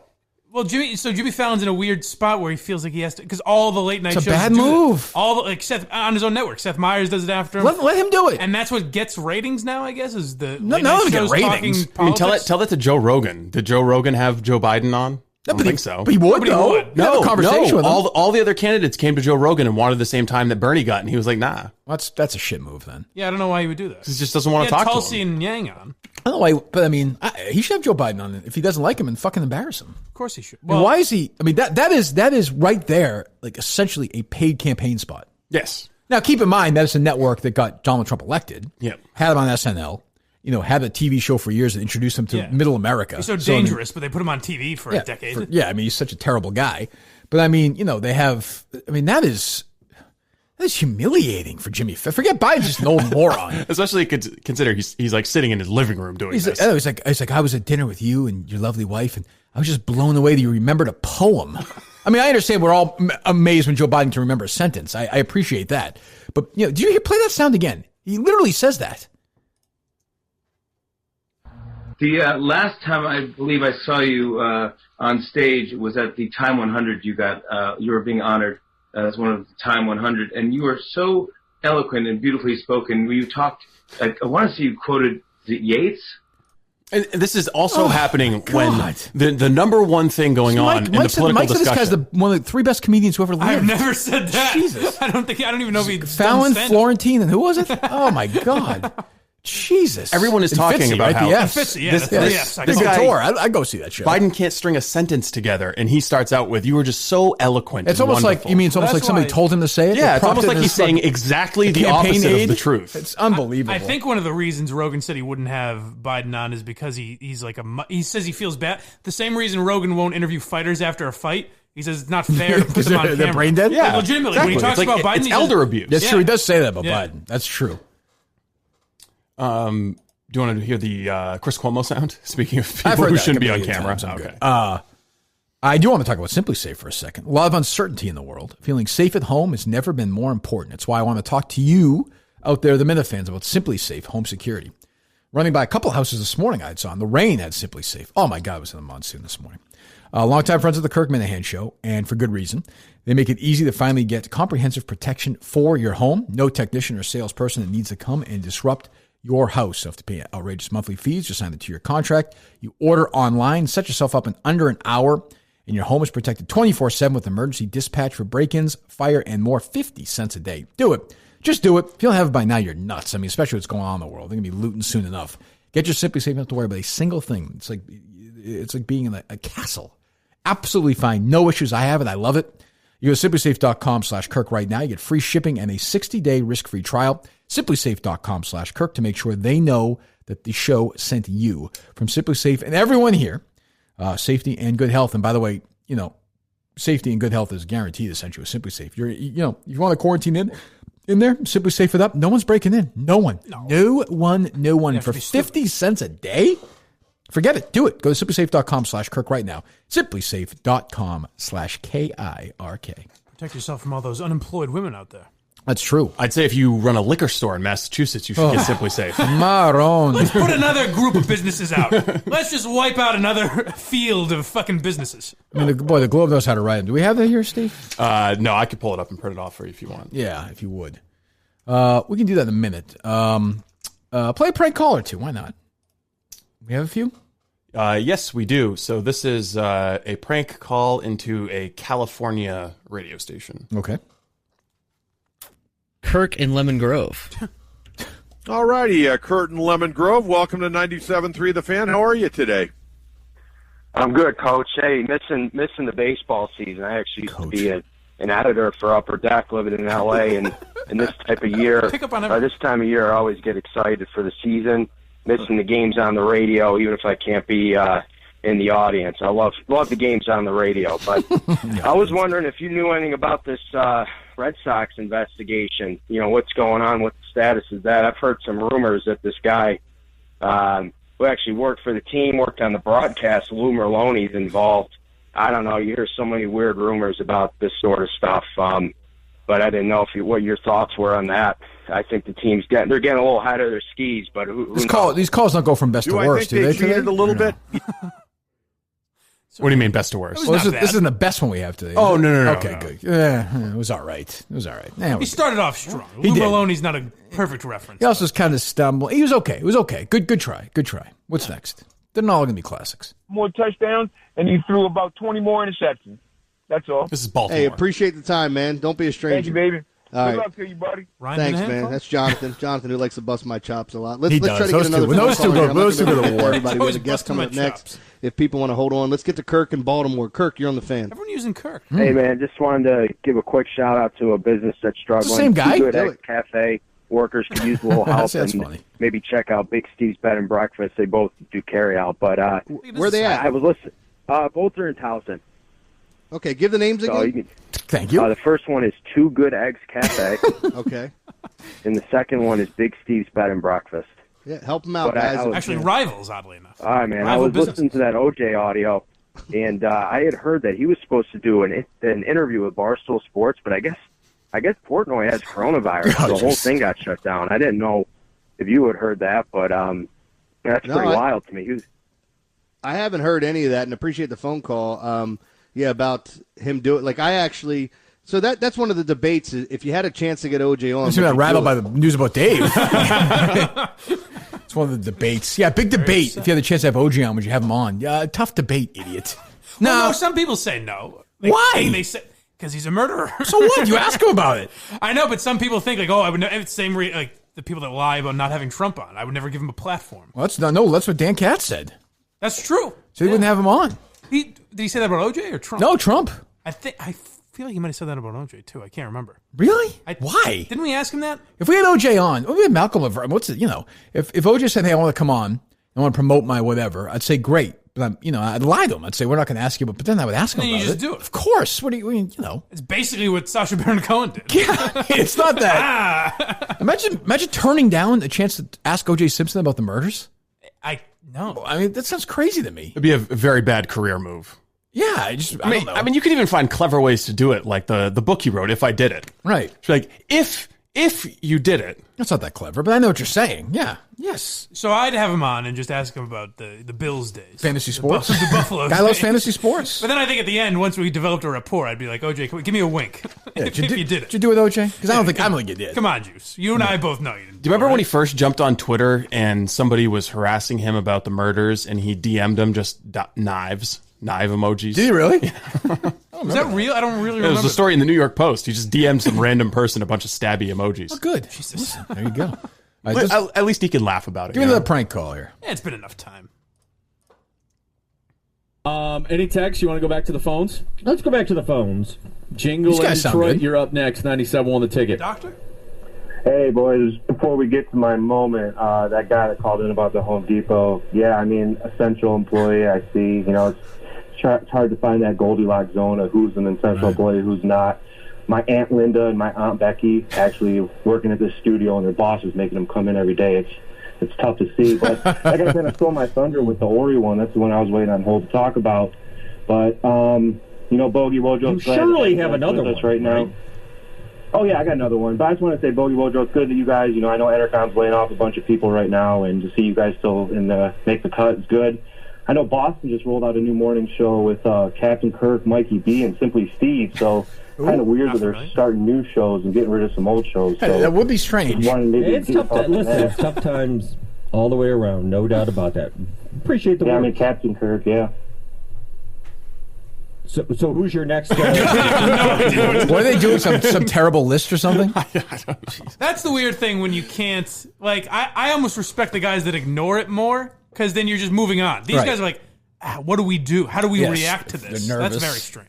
So this guy Peter Bach for the Globe. I don't want to go through the whole story. Essentially, it's an op-ed, and this dummy thinks that they should ban alcohol sales during the pandemic. Which his take is that domestic violence appears to be rising, and states need to shut down until home isolation is no longer needed. Fine. Appears to be rising? Do we have any information? No, we do not. Do we have any data? We do not. No, not really. I know we just have there's some domestic violence. We just have guesses by all these advocates and nonprofits who all just happen to agree. Correct. Okay. All right.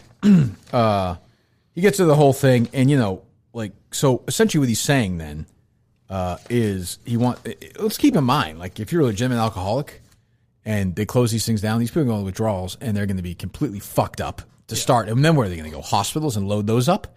Secondly, people are going to do it anyway, so they're going to leave and go to different states. And New Hampshire. New Hampshire state liquor go stores. right over the fucking, and they're going to now go into New Hampshire, and they don't want anybody crossing the state lines. They're going to do that. And also, like, people, it's their fucking freedom to do it. But, shut down another, one more group of businesses. Yeah, that just shut down. Fuck more places for no over. reason? Yeah, because there's a chance. You might be right. Now, by the way, how about this? Some guy can't drink, so what he does? He fucking punches his wife. Right. He's right. There's probably someone that hit their wife no question, because of booze that wouldn't do it without booze. But then that should be an argument for prohibition in general, right? That's what this is. This is an argument for the 18th Amendment under the guise of a pandemic. I guess, but what a reach this is.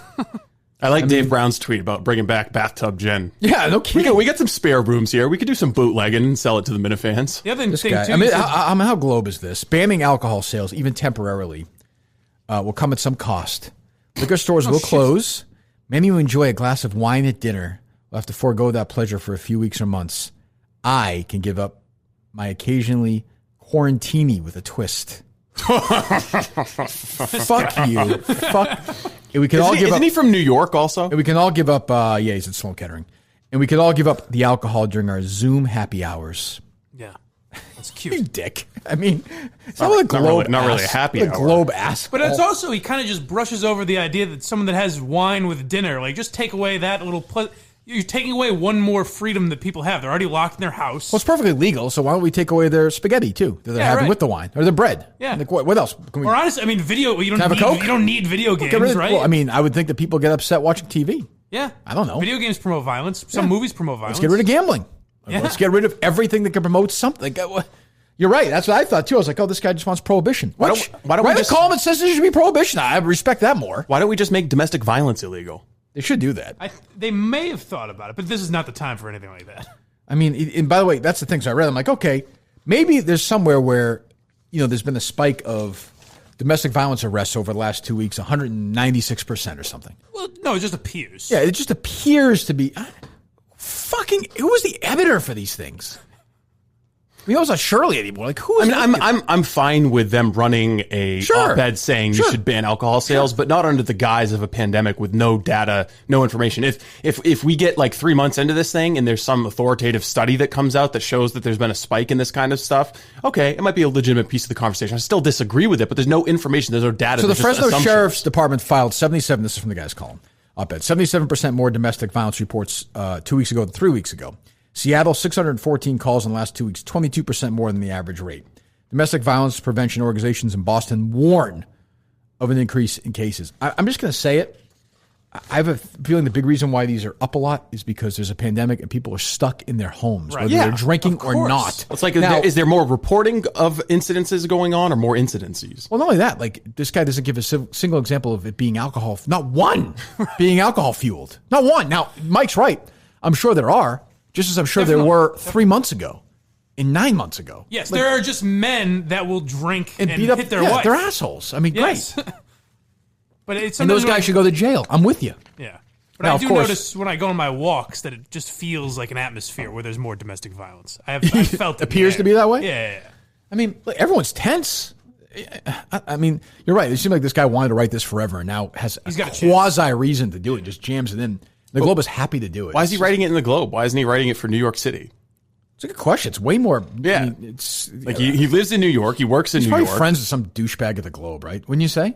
I suppose, yeah. He seems like if he's drinking a quarantini, I would assume that he's friends with some bow-tied ass kissing. How do you write that and not think this is a little too pretentious? He's an asshole. He's a Globe asshole. I think I might make myself a quarantini. So many assholes today. Francesa, Hill, DeCaro, this guy Peter Bach.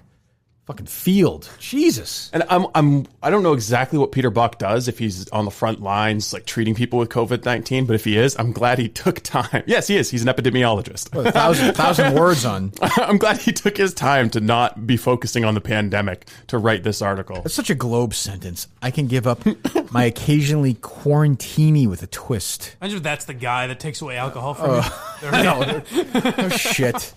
I mean, these fucking guys who just want to have a fucking beer or two, and women they just want to have a fucking drink at night after fucking being stuck with their kids all day. For a lot of people, that's watch Ozark one and relaxing. Watch fucking Ozark and have a fucking glass of wine. And this Peter Bach idiot with no proof is like, nope, let's ban that. What a fucking American this guy is. Jesus. It appears. What else could it appear to be in this climate? This guy's talking about Finland's liquor store employee strike of the 70s increased. I mean, like, what the fuck? Well, that's the big thing, too, is he just takes no accounting for the people who would put out of work, the business owners it would fuck over. Don't you have to pay, like, liquor tax and all that type of shit? So think about all the microbrews in Massachusetts, like Sam Adams, Night Shift, all these places. They're all racist, though, so we don't... True. Craft beers are all racist. And by the way, these liquor stores, I'm sure, are taking a beating. People still like to drink, but a lot of people are afraid to go out. So they're taking a beating anyway. Well, that, but also a lot of them have moved their processing to make just hand sanitizer. Like they're actually like contributing to public health. Dummy up on that. We don't praise these people. Okay, there's a chance that that's going on. They're merchants of domestic violence. I think they should ban ban music. Yeah, maybe it gets people worked up. Maybe they get angry. Lyrics. Yeah, we'll go all full Footloose. No dancing around here until this fucking pandemic is over. Really what it okay, is. I mean, this guy's essentially Reverend fucking Sean Moore, Lithgow's character. What the hell is from Footloose? Which Kevin Bacon's in, so there's no 6 degrees of Kevin Bacon in that film. Just in case people are wondering. Speaking of which, we'll take a few calls here. Why not? Took the day off yesterday. No calls yesterday. That probably wouldn't have worked. I'm sure we'll get calls about yesterday's show. We'll discuss it if people call in. That's fine. What are you talking about? I don't know what you mean. What happened yesterday? Okay. Are you going to live Instagram your Jeopardy tonight? Yeah, I think so. Okay. What? Who's that? I saw you tweet about it. What? Who's on Mike and the Minifans tomorrow? Oh, so we got back to the old two halves. We got Matt from Providence and Andy Mayo. Mm-hmm. And then the Mincel Intel boys and Elvin on the second. Oh, Elvin's on tomorrow. Uh-oh. Yeah, he said, can I just have a chance to get my side of the story out? I said, Elvin, as long as I'm not above being silenced, Well, I respect that. That sounds like a decent lineup. Yeah, I think so. We'll see. I'm sure Andy will give me my comeuppance in some form or fashion. He usually tries to. Well, I'm sure he hated yesterday's show. I have no doubt. Oh, which is fine. I wonder. I don't know that yet. That's okay. It's a good point. My guys wait for the call. 617 report. Entercom decided to lay off employees during Tom Brady week. They're crazy. Don't they know how much money is coming back from that? They gave away a football. It's been a whirlwind. Tom Brady week was such a rocket to the fucking moon. Tom Brady week. Jesus Christ. Even Greg Hill, I think, at the end of the week said something like I can't do another interview about Brady. I'm sure he knows how. I'm sure he's done radio a long time. Even though he's not great at it, he knows it's terrible. He must know how bad that is. Yeah. We're good, Steve? We're good. Let me tweet out the number here, if you will. Okay. Here we go. 814-277-5475. Who's up first? 401, that's you. Go ahead. Hello. I'm walking through the food court, and this fucking kid spills fried rice all over me. Okay. I don't know the reference. Veal Parmesan sandwich. Fuck you. Is that Richie Aprile am I talking to? You're flexing! You're flexing! The jacket! To think I gave your brother that jacket, and he spit on it. The jacket! My brother Ryan and I were playing golf. Hang on, Richie. We'll talk to you in a second. My brother Ryan and I were playing golf years ago, like 10, 15 years ago. It wouldn't be that long. It was, maybe 10 years ago. And I hit a fucking shitty shot. I'm going down we're in the car together. I'm all pissed off. And Ryan turns to me, grabs my arm, and he goes, "You're flexing." It's a great Richie Aprile was the greatest. This is a perfect Kirk Minahan caller, by the way. Veal Parmesan sandwich. Fuck you. Fuck you. Fuck you. Cocksucker had the toughest reputation in Essex County, but he never came back after I've been through it. He later died of Alzheimer's. That's what Junior says. It's true. I'm old school, Janice. What does he say when? Sorry, Mike. What does he say when he first meets Christopher because he fucking hates him? Remember at Satrial's because he's Adriana's Uncle. Yes. Yeah. Yeah. You want to hit her, you give her your last name. You give her your last name. That's right. You want to put your hands on her? You give her your last name. Is that what? Remember Paulie I got says? one more. All right, go ahead. Oh, I'm sorry. I didn't mean to get your way. Go ahead. You studied for this. He wouldn't miss a chance to foxtrot and tango in front of everybody. He carries my name. Fucking disgraciado.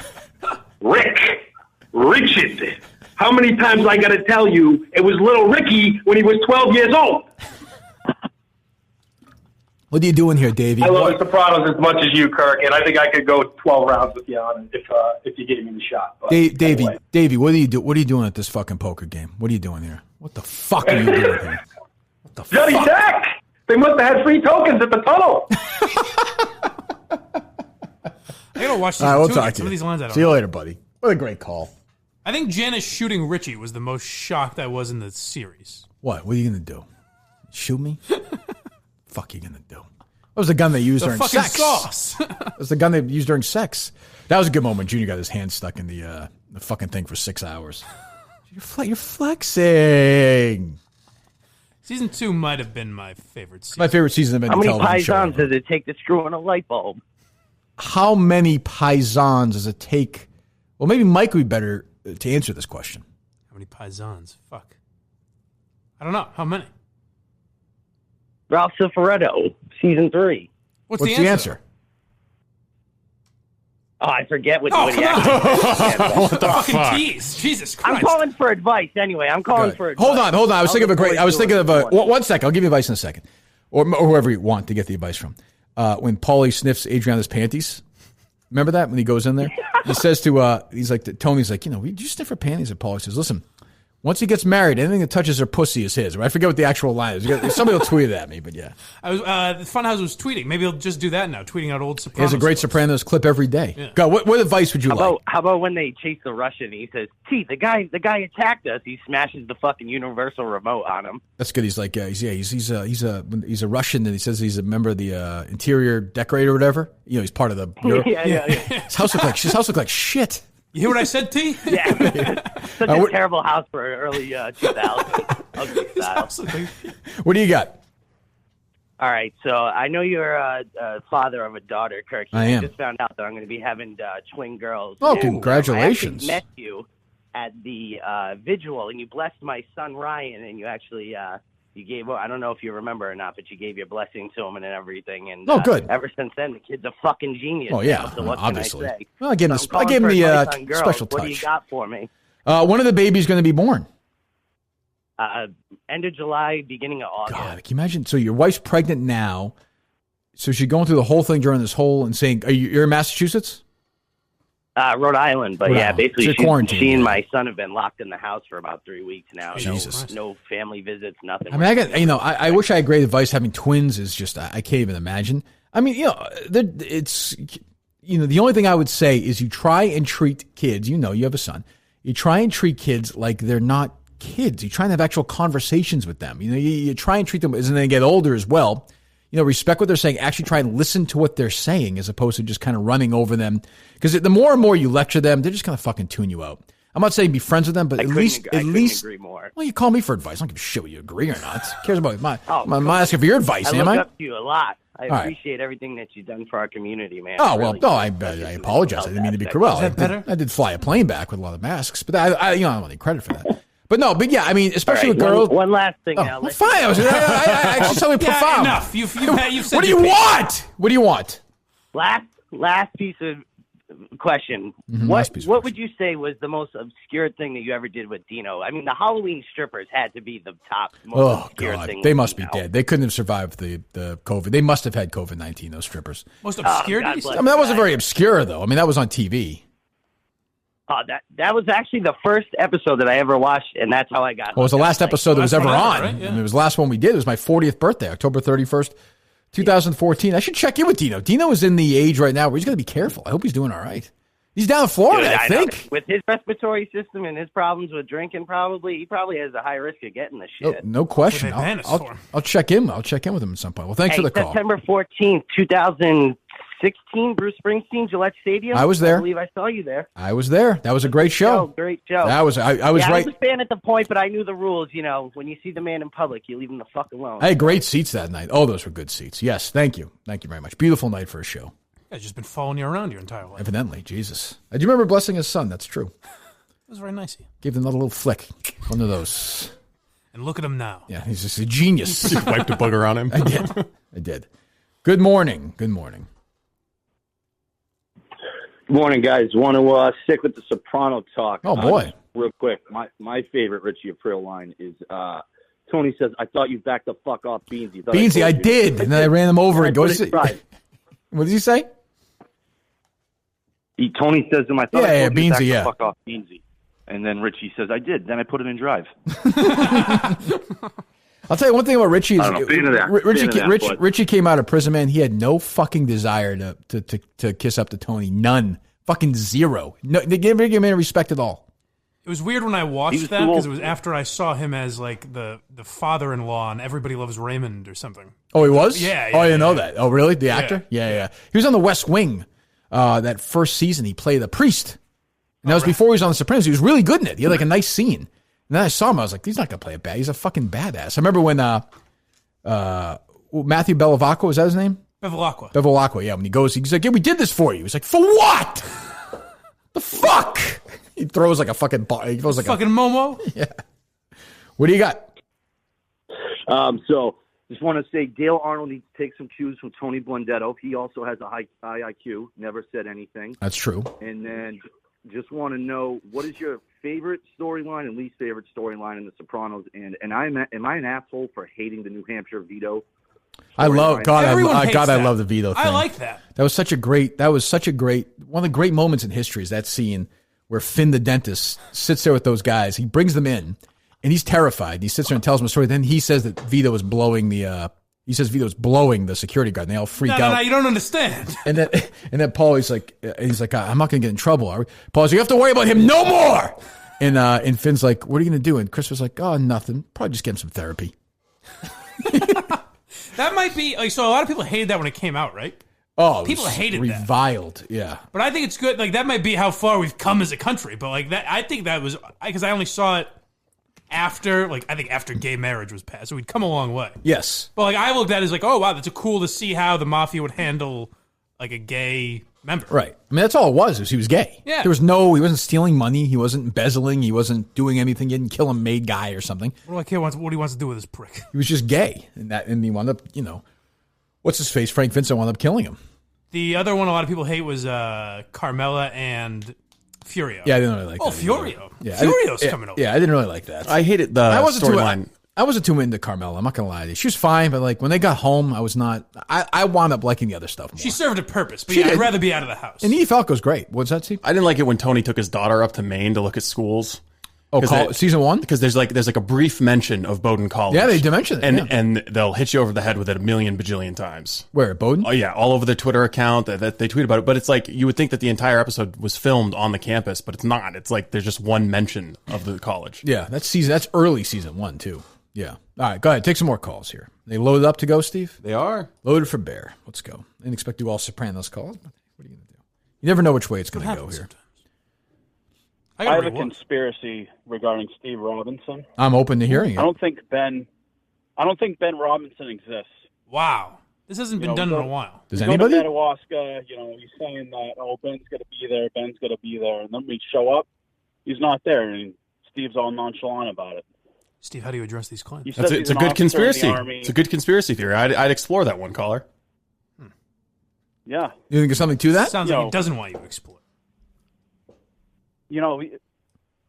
Got that second layer with this, Yeah, no, this is amusing. Oh, Steve defensive. Stay vigilant out there. I will say Menner's doubled down on a taboo subject last night in the show. I don't know if you know that or not, Steve. I don't watch him. Okay. Well, you might want to pay attention. I'm a big Menner's guy. He gave a name as well. You sound like it. Threw a fake name. You're funnier than Menner's.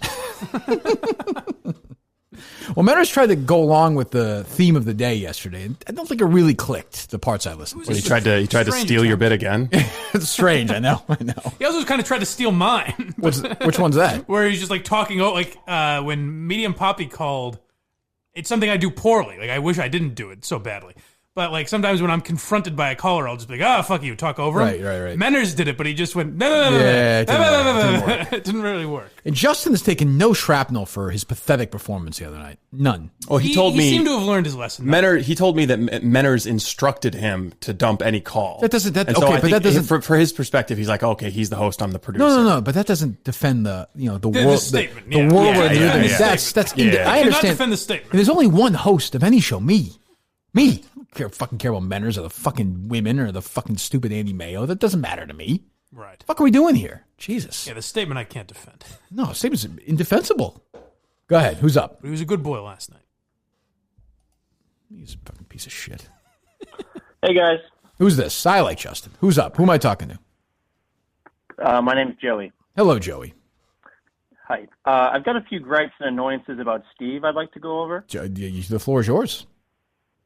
All right. I'm going to start small and then I work my way up to his core beliefs and who he is as a person. Sure. Yes. All right. I'm interested. I'm interested in investigating. I'm ready for this. Yeah. I'll see if I agree. Go ahead. One by one. Where do we start? All right. Well, I'm the same guy that took offense with his use of purloined a couple weeks ago. Sure. Okay. Which was a good instinct. We were all upset about that. Yeah.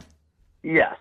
So last week you guys were talking about wet dreams, and Steve referred to them as nocturnal emissions. Again, not a big deal. Technically it was just correct. Annoying. Yeah, he's not wrong.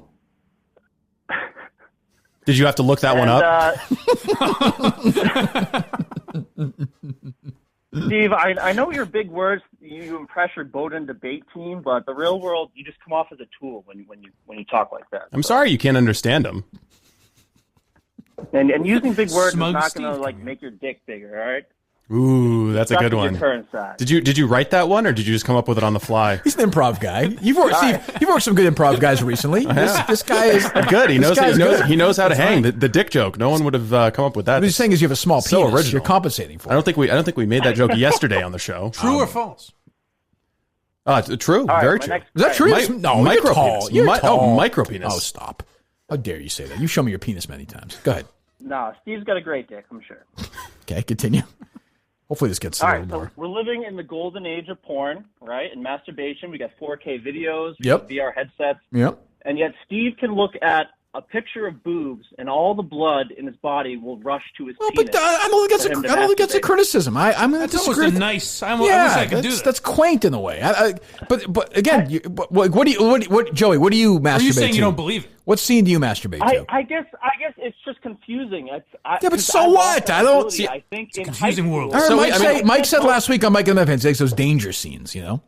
Oh, whatever, float your boat. I mean, we can actually get into this because there's part of me that just instinctually believes that looking at pornography is immoral. Okay, well, I don't want to have that discussion. You're fucking idiots. I know, but I'm not saying it's like a moral principle. Did you mention that last week while you were hawking the Express VRN or no? No. You put your morals aside for that week? That's what I'm saying. I'm not saying it's like something I'm going to stand up here and preach for other people, but there's a part of me that feels like it's dirty.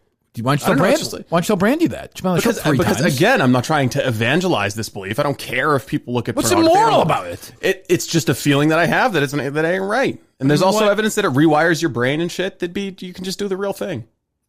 What about it would be immoral? What if you can't? What if you can't do the real thing? I'm not trying to explain it as like a religious or ethical principle. I'm just saying it just feels dirty. But if people can't do the real thing? What if they have no one in their lives? And that's fine. They can look at pornography. I'm not judging anybody. I'm just saying he looks at pornography. Personally. It's not like you masturbate to it. You didn't say it's immoral, so you're not browsing like it's a book. Nobody browses through and it's done. Like I never watch pornography. I'm not going to masturbate. I'm like, yeah, you know what? I'll check and see what's going on the porn today. Oh, that's not true. Tube galore. This is an interesting story. Yeah, I do like a good story. Well, it's true on the show, maybe I do. I'm like, what's going on today in the amateur lesbian world? They're working again. That's great.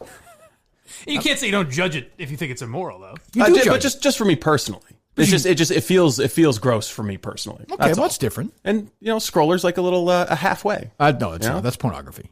It feels like a compromise with my conscience. Yeah, anything else, Joey? You brought this out. Yeah, no, he says he wants to. So that actually provides an explanation as to why he doesn't watch video. At least there's like a moral reason behind it. I was just thinking, physically, I don't think I could just get hard from looking at a picture anymore. So what, though? We're not all as virile as I am. It's okay. Virile? Do you want to go look that one up? This is essentially how the Odds and started. Right. It was sterile. This actually ties that's right. to my last question with Steve here. Can you read your notes without your lips moving? Kirk, you might feel the same way. How would he read without his lips? We can read without your lips moving. To me, read. I mean, read aloud. When someone as intelligent as Steve is hyper religious, that's just a disconnect to me. There's a contradiction there. I agree. Believes in wizards that walk on water. And it's bizarre. But I think down deep he doesn't believe it. But it's a crutch for him, which I understand. That's okay. Interesting. Someone that intelligent shouldn't need a crutch, though. I think it's a crutch for it's funny to me that people are hyper intelligent and then proclaim that God doesn't exist. How so? because you have no proof. It's an equal act of faith, but you can't see it because you're not open minded enough. That is why you got to exist. Well, I leave room to think it's possible. I just don't think it's possible. That's fine. I respect an agnostic position more than I do an atheistic position. But this guy sounds to me like he is willing to go to the mat for the thesis that God doesn't exist. But I don't think when you die, in your body, something leaves your body and floats to the sky. I think that seems unlikely. Again, you and the caller can come up with an alternative theory for Jesus' existence. Not 45 minutes ago, you just knocked Dr. Buck for no proof for states shutting down with alcohol. Yeah, but I mean, this is proof of people flying to the sky and living above the clouds right now. This is public policy, not about the fate of your soul. And I'm saying if you are going to discount theories of the afterlife, then come up with an alternative theory for why Jesus isn't who he said he was. But thinking God doesn't exist is no different than thinking he does. Well, you believe in the Big Bang theory. That's what I'm saying. That they are it's equal. They both require leaps of faith. I'm just honest enough to acknowledge that yes. Well, you don't think I don't have proof. I am. You feel like it was an Adam and Eve one day, and then they started the world. I think it's difficult to interpret the Old Testament literally. Well, of course, it's insane. Yeah. Right. Okay. Go ahead. Take another call. Joey was good. Are we loaded up, Steve, or what? We are. All right. We'll take a few more to wrap up this week. You think Joey and Menners and the other guy have get-togethers, like meetings of sorts? Tell you what, the cunts. Yeah. I'm blessed with idiots for enemies. That is true. You do have that lucky thing. I bet they don't have a cool nickname like my guys, the cunts. That's what I'm saying. 978. Go ahead. Yes, thank you, Steve. Yeah, I heard the beep, but you guys were talking, so didn't want to interrupt. Thank you. Go ahead. Yeah, actually, on that subject, Kirk, do you recall who Harry said his favorite musical artist was? I know isn't one of the guys who he's obsessed with. Do you have little kids or no?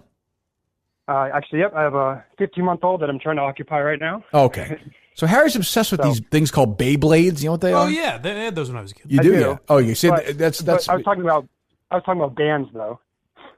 Well, I was going to say your wrestling show. No, I know. I'm going to get there. Right. I'm trying to remember the name of the band because he plays these Beyblades all day with his friends now on like FaceTime, and he sings a song all the time. Beyblade Burst Turbo. And there's some Beyblade song. He likes the group. I don't know who the fuck they are, though. They're awful. Who is it? An actual group? There's some theme song, new theme song for the show. Oh, okay. Who is it? Who did he say? So the band he said on your wrestling show, sorry, that's my daughter, was Skillet. Oh, they're the one who sings, is that... But Skillet is a Christian band. Are they really? He's a little Christian. Yes. So it's like Faith plus. So I was wondering.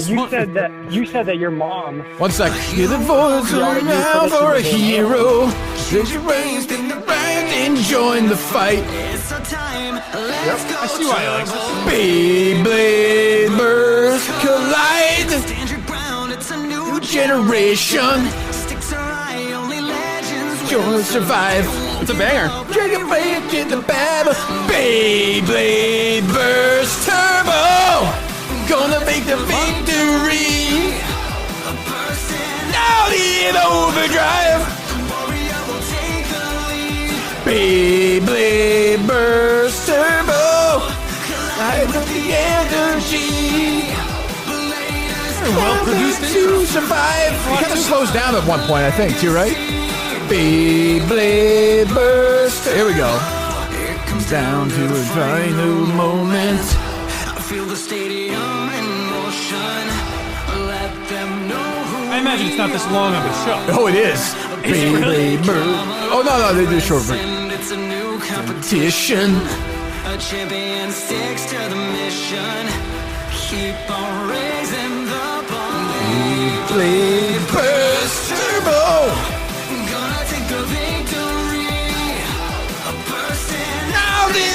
Overdrive. Beyblade burst All right, it's like 10 more minutes. And literally, it's on Amazon, so he's just, whatever. Hey, Amazon, or hey, Alexa, play fucking all day long. You go run around the house. I was going to ask if you heard that or Bruce more in your life. Birth Turbo. He's fucking jumping around, this fucking lunatic. I'm sorry, go ahead.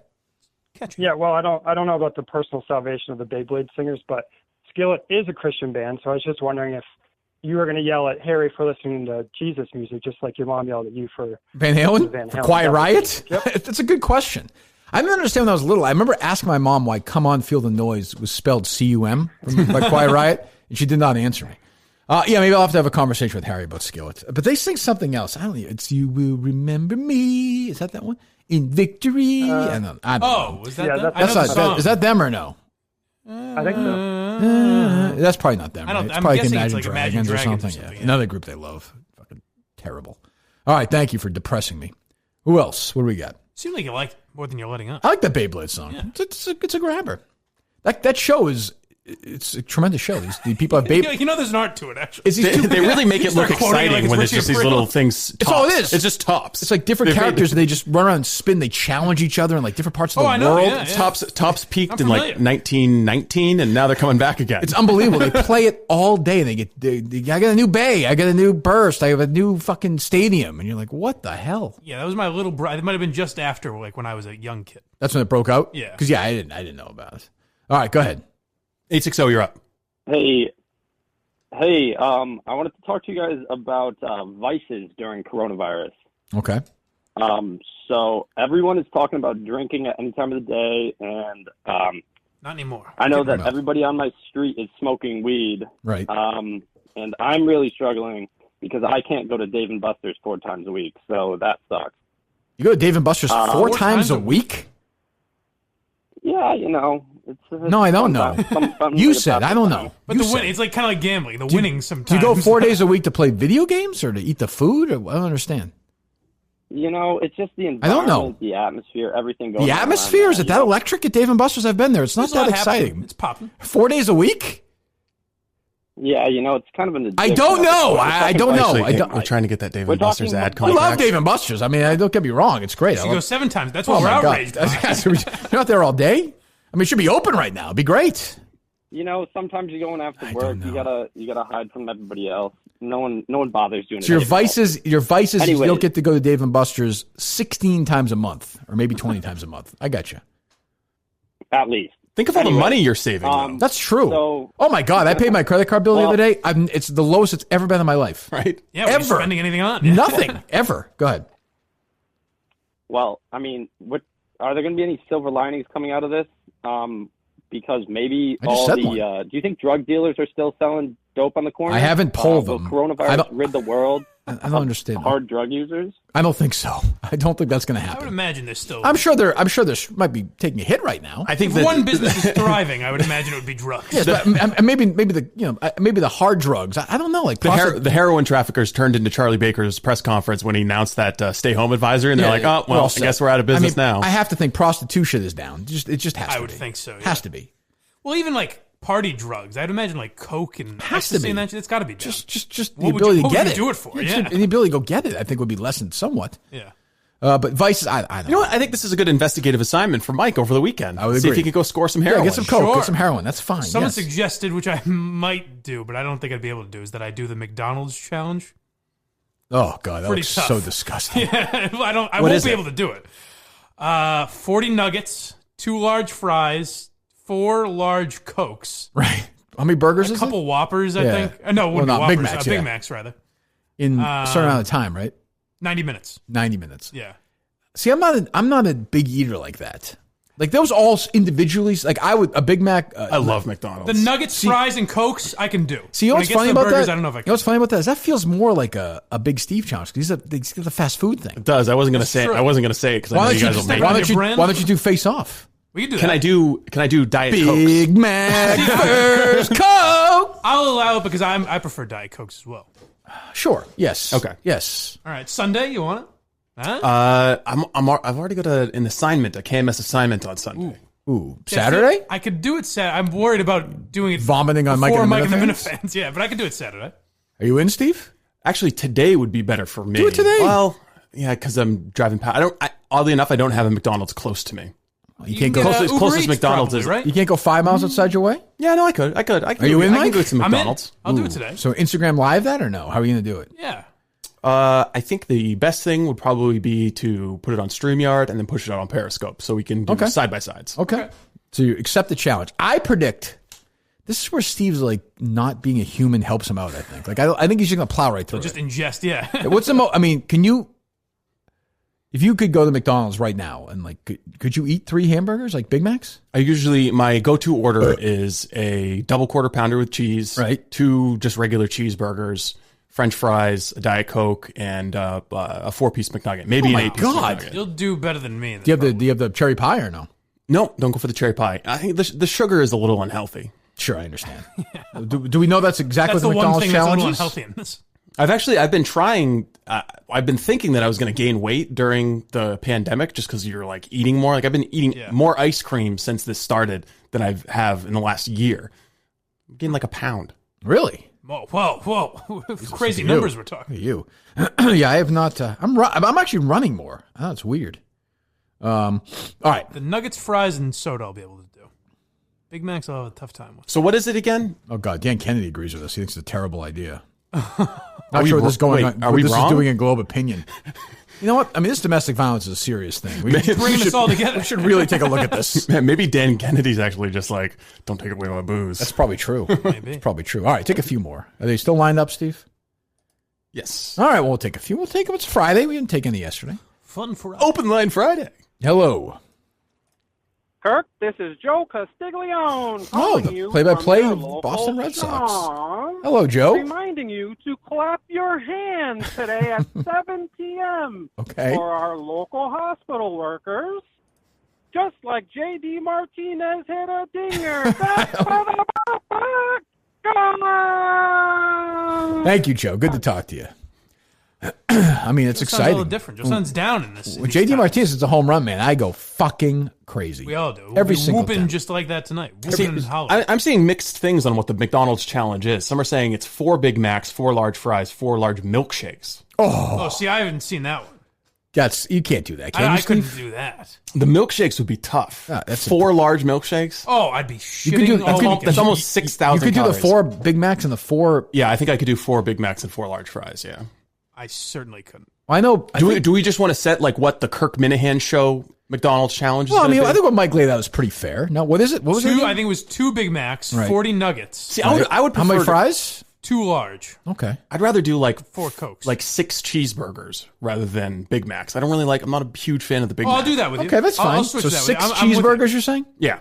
6 cheeseburgers, 2 2 large large fries. fries. Yeah. What was the chicken McNuggets? What? 40 nuggets. 40 so nuggets. 20-piece nuggets. 2 20-piece nuggets and 4 large Diet Cokes or Cokes. okay, that's fair. Yeah. Yes. Okay. And how long do you have to eat it? 90 minutes. Oh God, Jesus. Are we doing that today? Yeah. What time?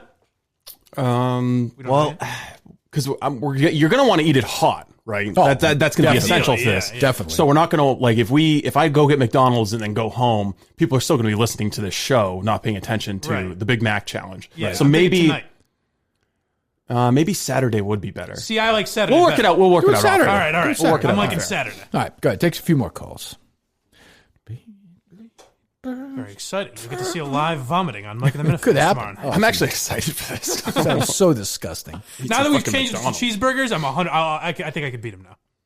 Oh, really? Yeah, Big Macs Ooh. is just too much on them. I've never seen you get cheeseburgers. Every time we've gone to McDonald's, that one I'm a time nuggets you got guy, nuggets. but Yeah. I can do cheeseburgers. Two are always See, this fighting is where with you're Oh, gonna. it's a big This thing. is where you're gonna have the advantage. Is in the nuggets. I think. it. Oh, you don't like those? No, I like the nuggets, but I also What sauce sauce them. do you use? He goes I go no sauce. He just dry. Steve He just hates No dries. saucing. Oh, it's the bickering with No us. saucing. The Bickersons driving out to Foxwoods together. Jeez. I really do. I mean, I can do sauce. I just prefer. We're talking about Steve's moral judgments. I have more moral judgment against Mike for not putting sauce on his nuggets than anything else he does. And it becomes like he. It's almost like he tries not to say it, and then eventually he's like, "No sauce, huh?" I'm like, yeah, it's not that big a deal. Now it's just it's gotten to the level where it's one of those famous things where it's just an unspoken thing. The problem is when you get later on, it's cold. That's going to be the issue. When You're Yes. not hungry. You have to eat cold fries. Are we allowed to heat stuff back up? If you want, I Oh, think you can can? do it. I think you can do whatever you want. Oh, that sounds as far as that okay. goes. All right. Okay. I Yeah, mean, do you really want microwaved fries? There's no worse reheated food than See, fries. I think I would go burger fries, quick. I think I'm the fries go out of the nuggets way first. Oh, really? See, I don't want the cold fries. Cold nuggets are fine. I prefer a cold burger to cold nuggets. See, there's a secret cold to fries, though? No. That's the thing. McDonald's fries are great right away. Yeah. There's a secret to this kind of challenge, and I'll disclose it once I've won. Oh, okay. Damn it. All Really right. look forward to that. All right, take a few more. Beyblade bursts collide. Oh, yeah. It's been a while. I saw a knockoff. An impressionist of my father called into Menors last night. I didn't. Oh, he did? Yeah. Oh, unbelievable. It wasn't you, right, Pop? Mike, you still have a job? For now. Mike, Yes. you still have a job? For now, I said. Hey, don't give your dad. Good. You're an asshole to your dad. Sorry. Good. You can't hear well. Elba just gave me a rusty trombone. Now I have her changing the oil in my car. Wait a 'cause it's minute. ringing out. Well, we all have jobs, and we need jobs in this time, Pop. You know that. I know, she's been doing a little good. I'm happy you're still here, Mike. I was a little bit nervous. I haven't gotten to talk to you all week. Yeah, where you been? What's going on? Well, the freaking lines are so busy. It's so hard to get through. Popular show, Dad. I tell you. Aren't you proud I of see it? people, they say they call 300 times. I mean, is Alba okay with you making so many phone calls? It seems like that might be a bit of a distraction. Well, she's supposed to be working this time, too, which is odd. She's working right now. That's what they all say. Oh, well, she is working. Changing my oil. Maybe that's what she means. I was going to have her do yard work today, but it's raining out. Now, we talked about this with Brandy. You're passionate. I didn't realize that. Jeez. We talked with Brandy Love about the rusty trombone type acts. Now, did you I did shower? take a shower. You I did took a shower. shower. Oh, good. Okay, that's nice. Thank you. That's good. Returning her clean to me. I appreciate it. Okay. And she's. All right, well, I love you guys. Okay, we love you too. Love Have you a good too, weekend. He's never said that to me before. you It's too. weird. That's nice. See what's happening here? That's very nice to hear. It's nice to hear from him. I'm glad he checks in now. I mean, if the trade-off is that, fine. He loves you at least. Yeah, it's nice we're talking again. We're just starting a dialogue. I'd be proud of you in about Hey, guys. 26 hours and your face full of fucking French fries. Anything for it's showbiz, baby. That's true. Anything for those of you. One of us just going to have a heart attack right on the No live question. stream. It'd be great if you both died during nice. this. Hey, what's up? Hello. Guys, it's Shirley Leong again. Hey, Shirley, how you doing? Shirley. Hey, did you see I'm back on Twitter? We did, Shirley. I did see that. Yeah. What was the thought process in coming back to Twitter? We're glad, first of all, welcome back to social media. And what led you to do that? You actually. I wanted to get back to you. I heard you guys wanted to talk to me about pizza in D.C. Is that true? Pizza in D.C.? Did we? Certain pizza shop in Washington. Uh-huh. DC. Yeah, I've been discussed this week on other shows. I mean, why? Do you have a take on it or no? No. Oh. Oh, great. Hey, Shirley, We're going to be clapping tonight, I mean, sure, it's a big night. Is that what you're going to say, Steve? I'm sorry. No, I was going to say, it's that time of the year again. Everybody's, paying out a little to Uncle Sam. Do you have like a tax professional you can recommend? Steve, I actually have a question for you. Okay, Shirley. You gonna be outside tonight, whooping it up for the doctors, like Aaron Hernandez hitting a grand slam home run? Surely, right? I don't want to correct you, Shirley, but I wouldn't go. It's wrong on a printing couple that. of levels. I will be out there periscoping live, and I'll say it's going to be a special guest. Really? Yes. For 5 minutes? Pete Carl told me she was going to stop by. He was. He's going to be there. Surely, you would not. Surely. Pete Carl. Oh, have you ever driven on the same road as Pete Carl, Shirley? I'm going into a train station right now, guys. So, Shirley, you sound fine. You can stick on with us. Sir, what are you talking about? I said Shirley. Oh, I think it's sir. It's not a man. What are you talking No. about? No. Well, Shirley, we'll talk to you later, okay? No, we lost her. Oh, damn. The train. It always gets you. It's a shame. All right, a few more. I assume they're still all lined up. I can't imagine these people. I mean, what's left to say? What's left to say on a Friday? Hello. Hi, guys. Hello. Hi, guys. There's been a lot of negative things. Who are we speaking to again? That we spoke this. Who's this, Mike? Is it Marjorie? This is Marjorie? No. I want to speak up for my boyfriend. Oh, it's Alba. Everybody. It's Alba. Oh, hi, Alba. That's weird. We were just taught you're with my dad, aren't you? She just finished picking the hair out of her teeth. This is the girlfriend of Dave Portnoy. Oh, hello. Dave Portnoy's girlfriend. How are you? Are you the one I saw in the scene on that went around this a few months ago?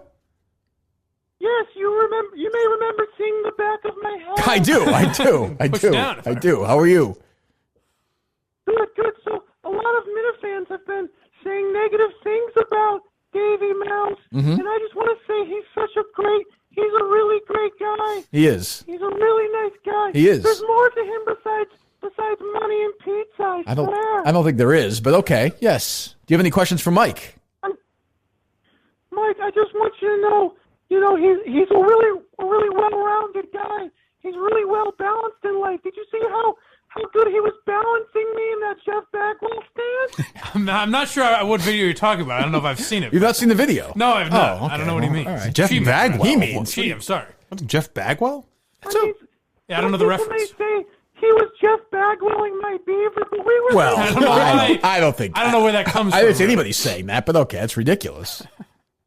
Yes, we make love. See, I have a neck problem. I was in a car accident when I was younger. Uh-huh. Did you see how gently he placed my head in the bed? He was very gentle. He was. He struck me as a more gentle lover than I would have imagined. You're right, Dave's girlfriend.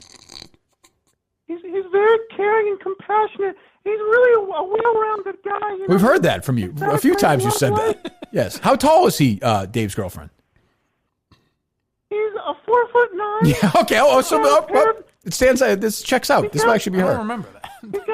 He's got one pair of skinny jeans for each dance club in New York. When do you predict his time of death will be? Do you think maybe May? Does that sound about right or no? I'm thinking about maybe May 22nd. Oh, interesting. That's strange. A lot of people predicting that. Well, all right. We'll talk to you later, Dave. No, good. Sorry. Please. I think before he dies, I'm gonna have him put some of Stella's ashes on my butt and do a line off my butt. I don't think that's gonna. I think it might be too late for that. I can't imagine Stella's still. I don't know, but thank you for calling Dave's girlfriend. I don't know. We could certainly see if that can happen. It's amazing with so many people calling that Big Cat manages to get through. It's strange. It's weird. All right, a few more.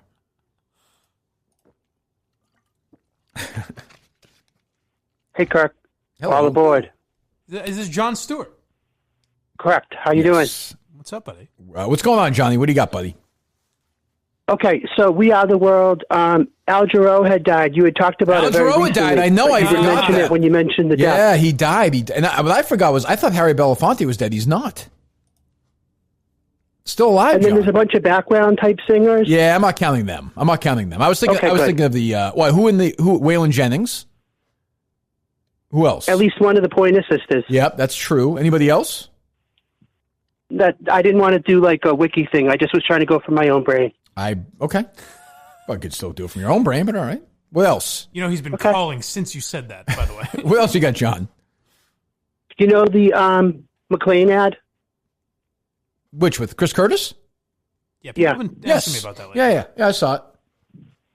Seems like a betrayal to us. I'm very disappointed in McLean. I agree. Well, that's yes. It's not right. So they should, I had considered it from that angle, but correct. That wasn't what really stood out me from the commercial. But you're right, John. He's the greatest. How dare they have a guy who went there and stopped drinking alcohol talk about his experience? You're right. The biggest betrayal that commercial brings to mind. It's quite right. It's quite right.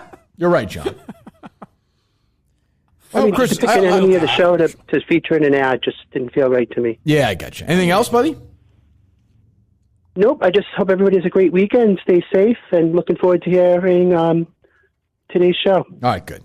Thank you as well, John. John's my favorite caller. Easily. He's good. He's got thoughts. He's got ideas. He's got lines. He's got jokes. He's got facts. He's good. All right. And he notices everything. Nothing's going to get by him. True. All right, we got. Hey, good morning, Kirk. How are you? Hello, Steve. How you doing? All right, I have two questions. One, when I was a kid, I used to be deathly afraid of getting caught jerking off, so I used to go in the basement and jerk off behind my heat and oil tank. Okay. Were you ever nervous about that when you were a kid, that your parents ever had like cameras in the house or anything so like that? My mom caught me, like I was a flagrant masturbator, like forget Adam's story. The way our house was, we had this really big TV room area, and as you went up the stairs, there was actually an opening where you could look down and see it. And I used to, when I was like 13, 14, I would just go in there. I would jerk off all the time. I just lay down and just jerk off like into my sweatpants and come in my sweatpants. At the top of the stairs? No, like lying down on the couch, but you could see it if you went up the stairs. Oh. And I was masturbating one time to, I think it was Beverly D'Angelo on vacation. And my mom walked and looked and caught me. And I pulled up my pants like she did, but she definitely saw me jerking off. No doubt about it. All right, and the other thing is, I got a 17-year-old kid, and he's blowing through fucking socks like I've never seen. Like, I find him under his bed, and you could literally build a foundation wall with these things. Right, sure. And his sheets are like plasterboard. So my question is, do you have any advice, something that I could say to him, or maybe some fatherly advice that I could give to him about being a little bit more coy with it? I mean, how can you really be? I mean, you would just have to do his own laundry. Yeah, I mean, he's 17 feels like it's old enough that you could have that conversation with him, Steve, no? I mean, you must know, given the way you are, I'm sure you're pretty open with him, no? Well, we are pretty open family, but I mean, you kind of want to be subtle with it, right? Together. Yeah, well, just buy him. That. I would say buy him a roll of paper towels and just kind of set it on his bed and don't say anything about it. Yeah, that's about as subtle as it gets. I mean, does he wear the sock? Do you think? Like during it? Well, I'm washing them. They honestly feel like concrete when I'm throwing them in the washing machine, right? And it's getting they wear out very quickly. The sock thing I never got. Never did it for me. It makes it easy cleanup. Oh, I understand do you ever that. Get nervous? Do you ever get nervous at jerking off when your kids are home? Is that? Yes, that gives you some pause, Steve. Yes, I try not to. But I mean, listen. I mean, we're all adults here. We all have functioning bodies. Most of us. There are times you have to do it for sure. Sounds like Mike was getting ready to defend the sock cleanup. I'm not saying it's a big deal. I'm just saying I've used the sock before many times. It never did it for me. I don't know. It makes it nice and easy. All right, Steve. I turn did the sock inside out. Real quick, I did. True. Yes. We had a conversation about homosexuality not too long ago, and I was like, "There's two ways you can find out if you're gay." Okay. And one of them is if you like the taste of your own cum, and he says, "Well, I am definitely not gay." Oh, well, thank you. Good. I'm not sure. I might be borderline. I don't know. We'll find out. I didn't mind. Thank you, Steve. Thank you for that message. Glad you're having these productive conversations with your son. Tell him to do some fucking laundry, Steve. Promoting those open minds for another generation. That's how it works. Handed down generation to generation. Two more, Steve, we have. Shalom, boys. It's Adam in Jersey. Adam, how you doing, buddy? You feeling good? You, I believe. Yeah, hanging in. Okay, good. Thank you. No problem. So I have a clearly unique ask and request for advice. So the way Passover is going to fall out next week, it's going to mean that the 2 days that I can't do anything are going to go right into Sabbath, which means 3 days in a row without kids with iPads, without electronics, without anything. So the first question is, do you have any recommendations for your favorite family board game? Oh, God. In 2020, I'm asking that question. Oh, we played a ferocious Jenga game the other night. Jenga's good. Jenga's fine. But I mean, the problem is like for me, like the kids are so different in age, you can't really play games of intellect because Kate's so much smarter than Harry at this point. So it's kind of like there are different levels of games, if that makes sense. She's either got to dumb it down. Yeah, which he hates, or he's over his head, and then he gets frustrated. And Adam, have you considered Jesus? It's a good question. Because if you just became a perfected Jew, then you could. Enough of this religion bullshit. Yeah, what are you ruining your life? What are you going to do all day? What the fuck are you going to do all day? I mean, it is going to be hell. Is it really worth it at the end? At the end of the day, when you die, is it really worth? If you're right and you have, is it really worth all this? It fucking better be. If life is hell, who cares what the afterlife is? I'm saying, like, Jesus. Normally on a Sabbath, to answer the question you've asked a bunch of times after I've hung up on the great show that is Go for Geary, Mike. Yes. I typically, we hang out with friends, we drink a lot of scotch, you can't do that now. Yeah. Play dates for our kids, but obviously that's not happening now. So I just have to pray for good weather, and that the kids can just be thrown into the backyard, lock the fence, lock the back door, and then take a couple naps. You poor bastard. Jesus. That headband game is not bad. I've had to play that with my family before. What's that? Yeah. Headband, it's like you put a card on your head and everyone else has to guess what it says. Yeah. Or you have to make them guess what it says. That does sound great.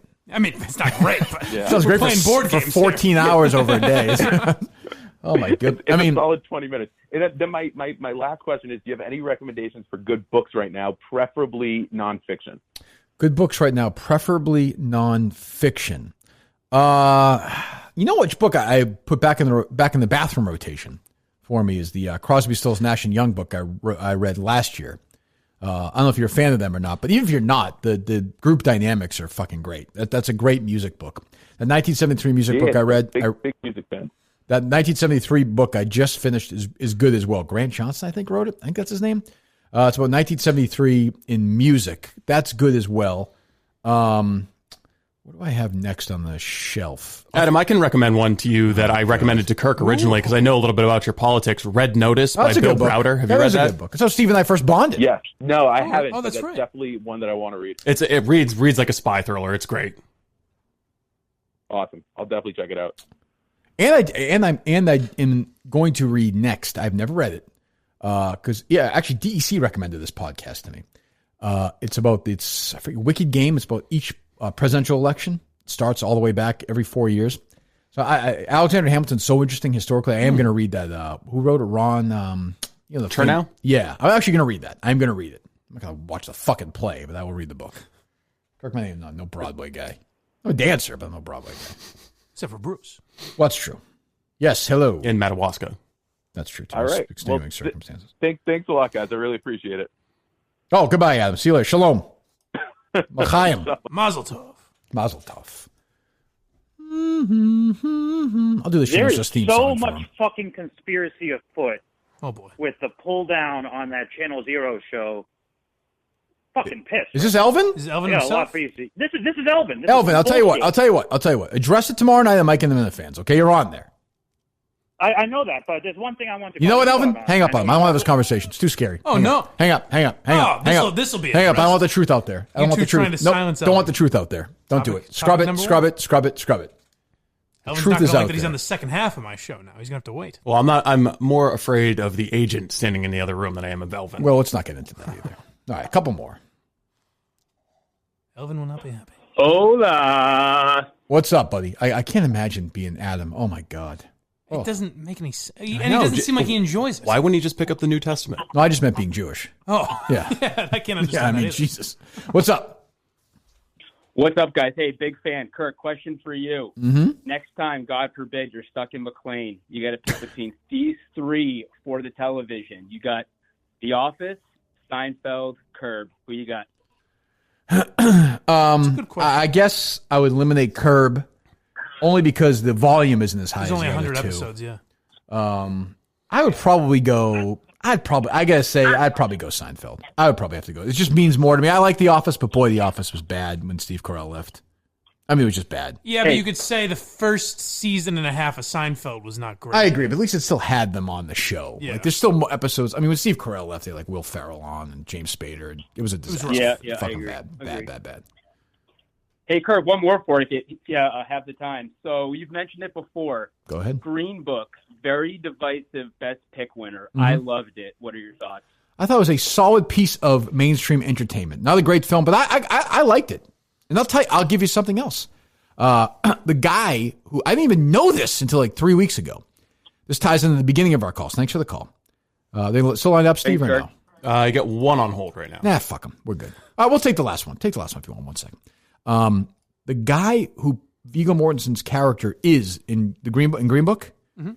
Did you see the movie or no? No. Do you see it, Steve? I did, yes. I thought it In was good. real life, that guy he plays a real life guy. That guy played Carmine on The Sopranos. I knew that. I didn't know that. Yeah. I was blown away by that. I Yeah. didn't know that. I was like, holy fuck. It's unbelievable. It changed everything for me. Young Carmine. Yes. Yeah. You didn't know who Paulie Walnuts was. Who's this? 339, you're up. Hi, Kirk. It's good to be fucked by you. Thank you. Oh, you said Very fuck nice. him a second ago. I got you. Gotcha. Couple Thank quick you, Mike. questions. Yeah. Do you have a healthy respect for Van Damme from the 80s and 90s? Mild. I was always Team Seagal, but yeah. Okay, that's I don't fine. think I have Hard any to Kill respect was for him. brilliant. Was that? Have you seen what Seagal has Hard done to in his kill later with years? He struggled a little bit, but he was always crazy. What's up? I said Hard to Kill was brilliant. Great film. Seagal. Magnificent film. And I respect that your wife doesn't want to be brought up, but I remember back on EEI, you were doing one of your Ask Me Anythings, and you brought up the fact that you pleasured yourself to a bridesmaid. True. And you thought that was going to get you in trouble. Yes. Did it? No, I think I dodged the bullet that time. Oh, that's good. Even And now that last you're bringing it up again. Really? I just wonder, do your parents also not want to be part of the show, or? It's not nice. What's going on there? That's not nice. That's really inappropriate. This is a real scoundrel. That's why bring that up on a Friday? This guy's called like 200 times just to try and get this. I mean, really? Anything else you want to say? Are your parents still alive? It's funny to bring up. Unfortunately, my dad's dead. Good. And my mom's still alive. Good. Who is your mom? No, My mom is. pal. Yeah. Your mom. Sorry. Good. When she dies, let me get this straight. We have your phone number. Steve's gonna find out who you are. I'm gonna go to her fucking wake. I'm gonna open her mouth and take a big shit in it. You understand that? Oh man. Do you promise? I haven't talked to her in years, so that's fine with me. Oh, really? What happened? She's mentally crazy. Oh, she is. Oh, is that funny Mentally to you? crazy. Is that funny to you? It's not. It's. Oh, why are weird. you breaking character now to laugh? She's honestly got borderline personality disorder. What's She your does? problem, huh? Well, I mean, why? You're hurtful for no Well, I would say this asshole. If your mother has that, and you're such a great guy, why don't you show compassion and try and help her? I did. I let her move into my house, and one day she moved out when I was gone, and that was it. All right, you did the best you could. Yeah, she's like, oh yeah, she lives with me. I just don't speak to her at all. All right, well, good call. You asked the good questions. Have a good weekend. All right. That's how we wrapped it up, Steve. We got nobody else? No, we got some more calls lined up. We'll now. take a few more. It's inappropriate to bring my parents Strange like calls that. today in general. They're always strange. Surprised certain things haven't been brought up yet, but True. Yes. What's up? Hey, is Mike there? I sure am. He is. Mike, question for you. Let's hear it. I was wondering if you ever had an original thought that once Kirk disagreed with it, you actually stuck to it. No. Well, I don't know. I'd have Kirk answer first. I don't think so. I mean, maybe. I could be wrong. Yeah, like talk about the God. autographs. That one that pops in my mind was when you were like, never got the what autographs were so cool or whatever, and then I never Kirk's did. like, yeah, you know, I was a kid and I liked autographs, and you're really like, oh yeah, I guess that makes sense. No, when I was a kid, I would get I autographs. think that But makes- as an adult, I can't imagine. I mean, wanting I'll defend Mike. I mean, usually he's a drip, but on that one, like, I mean, not understanding autographs, but understanding why some kids would like it. I understand why a think, child would. Yeah, that I get. No, you must have better examples than that. guess, Jesus, but I have I like don't know. 50 right now off the top of my head. Even like with the intercom thing with Portnoy, you're like, it's Well, kind whatever of it like, is, I I'm can't surprised comment you on didn't it, stand so. up for me, and Kurt's like, well, it's not really the same thing, and you're like, oh yeah, I guess it's not. Yeah, I don't know what you mean exactly, but Why don't you praise Mike for being open-minded and just changing his mind when new information really, presents that's how you should itself? look at it. exactly. Absolutely. Just an open-minded Yeah, guy. I Only just- when one individual presents just would- information. I would like him to, stand up for himself every now and then, and have an original thought every now and then. Well, too bad you're not getting it here, friend. I guess not. Jesus, I suppose not. Love the show, and keep it up, boys. I can tell. Thank you. Seems like a big fan. Yeah. Calls to just bitch and moan about one of our guys on the show, but that's okay. That's what we're here for. It's all right. All right. Any more Steve or no? Hey, what's going on, guys? Oh, Christ. What do you want? Hey, I just want to give you credit for that show yesterday. I mean, I'm sure it was a little divisive on social media, but I was laughing the entire time. And I got to give Mike a little credit. He seems pretty good at these cheesy radio lines. Yeah, he was born Like for these it. cheesy one-liners. He was born for it. I'd be the greatest bad radio guy. That's what he should be doing. The funny thing is, caller, we didn't let him know that we were doing anything unusual We yesterday. had no idea. It was What was different about it? Thanks for the call. We'll wrap up there, and we'll address. I was kind of hoping somebody would ask about it.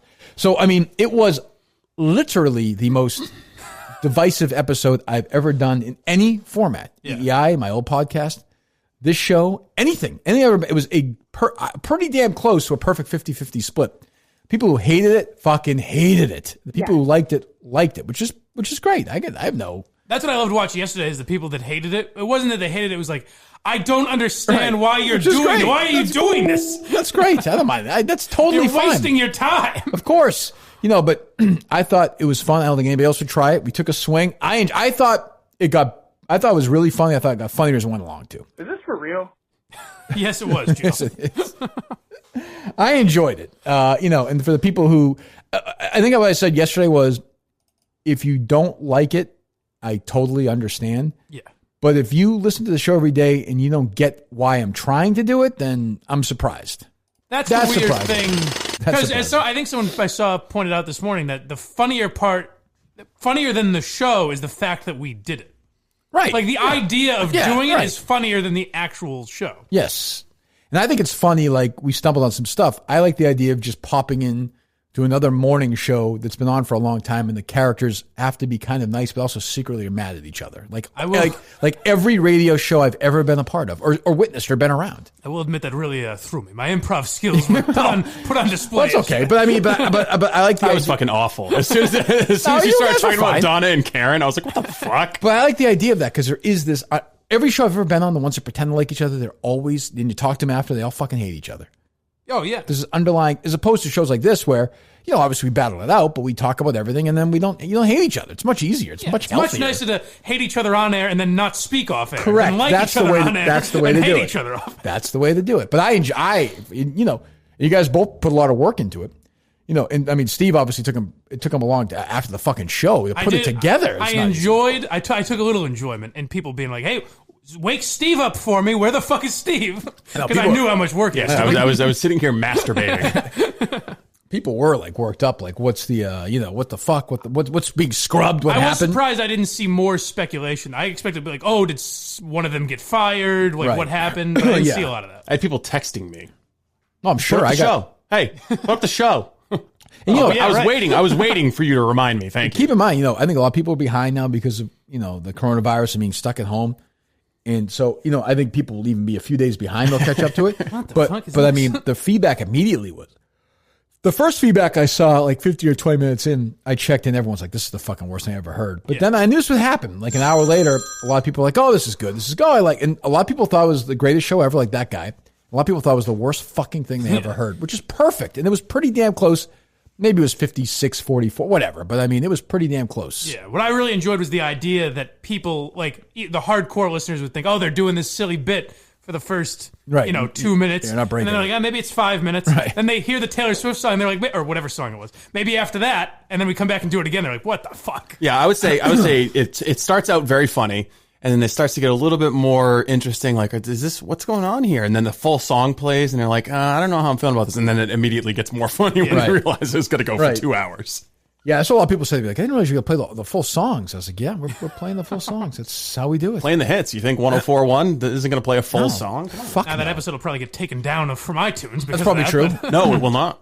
Oh, good. Oh, no? Oh, right. Did the due diligence on that, yeah. But we'll see. And I think going forward, every once in a while, I'm not going to say when, in the future, we may check in other morning shows and other formats around the country. That's all. Well, we won't. Right. We might Maybe spend fill-ins. We might spend some time with those guys, but I enjoy it. Look, I was like, it's creative. I think, was it after the show 2 days ago? I came back in. I was like, oh, we're going to do this. Yeah.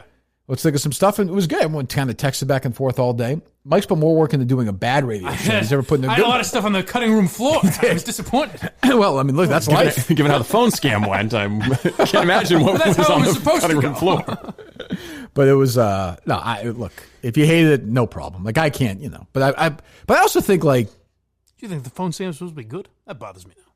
What do you mean? Leave me on that note. It wasn't supposed to be good. Which phone scam? The thing I did. Well, the thing Mikey beat. The hot chocolate thing? No, yeah. It was supposed to be bad. Well, yeah, no, you succeeded. It was bad. Yes, that was the idea. Right, I know it was bad. Yeah, nobody thinks you can't do bad. We all know you can do bad radio. You did it. You've been doing it. That does answer the question, would I do it for X amount of money? Yeah, definitely now. Every day? I'm all in, baby, yeah. Kind of changes my mind about how Kirk could do it. What do you mean? You seemed pretty natural in that. I don't know. No, but you broke. I didn't think we were even going to do the fighting. But we couldn't do that for 2 hours. Doing it. It would have been impossible. Yeah. I mean, I guess we would probably play 20 songs though. Yeah. I guess that's what they do, right? I lost it at Karen's blood type. Oh, well, poor Karen. But Mike's really mad at you, Steve. Oh, is he? No. I just didn't care for that. I did a bad job of it. I did a good job. No, it was good. It was great. Me? I'm not mad at him. No. You see, I think you missed out on some of the visual communication between Kirk and I, where we're just like, Oh, I knew. I assumed that was happening. But I thought that was the point of it, was to be bad. Well, yeah. If it was hilarious, it really wouldn't work. Right. That was my. But I was doing a purposely bad voice. Right. Purposely, the dialogue didn't. I got it, Mike. I got it. I was with you. I got it. Take it easy. Worry about Steve's criticism of comedy? Well, Jesus. And at the end of the show, you played some of the blooper stuff? I'm playing it at the end of this one. Oh, you are? Okay. Yeah. Because it took us... at least 4 takes? 4 takes? Yes, because we did the thing at the beginning with a group of walkers, and that was just being an asshole. Like, I was doing full biography on these guys. I was like, oh, I had drinks with them. I was like, well, they're all recovering alcoholics. I don't know why you say that. You like purposely fucked with us. Like when I've got the soundboard of very limited responses, and you're like, who was the 16th president of the United States? But that was good. They both did a good job.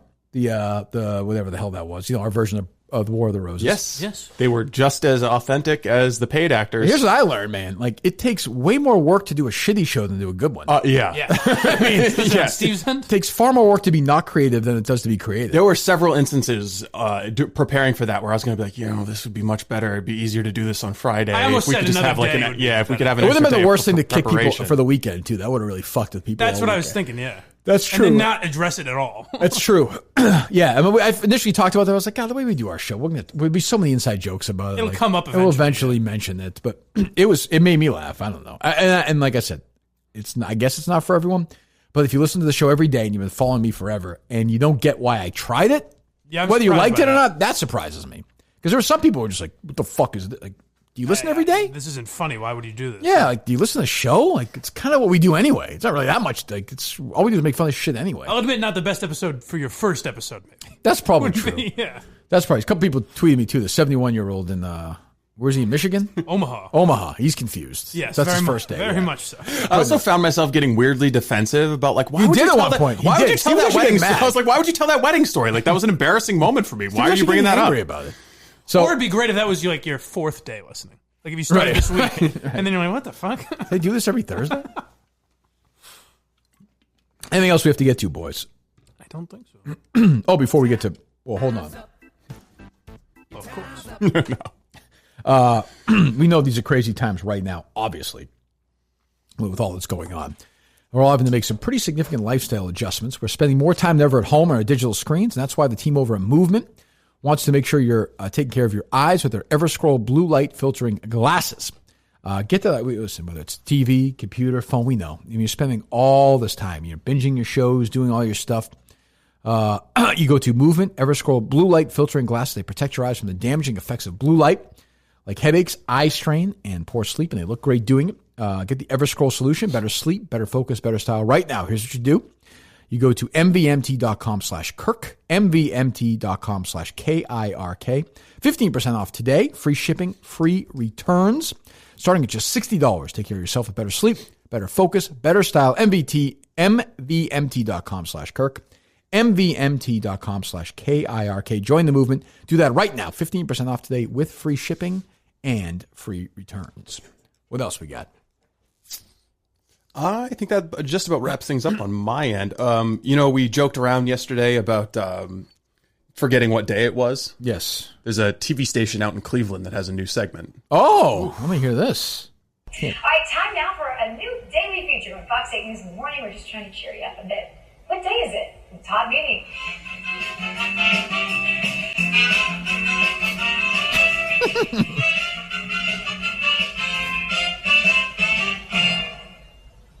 Wednesday.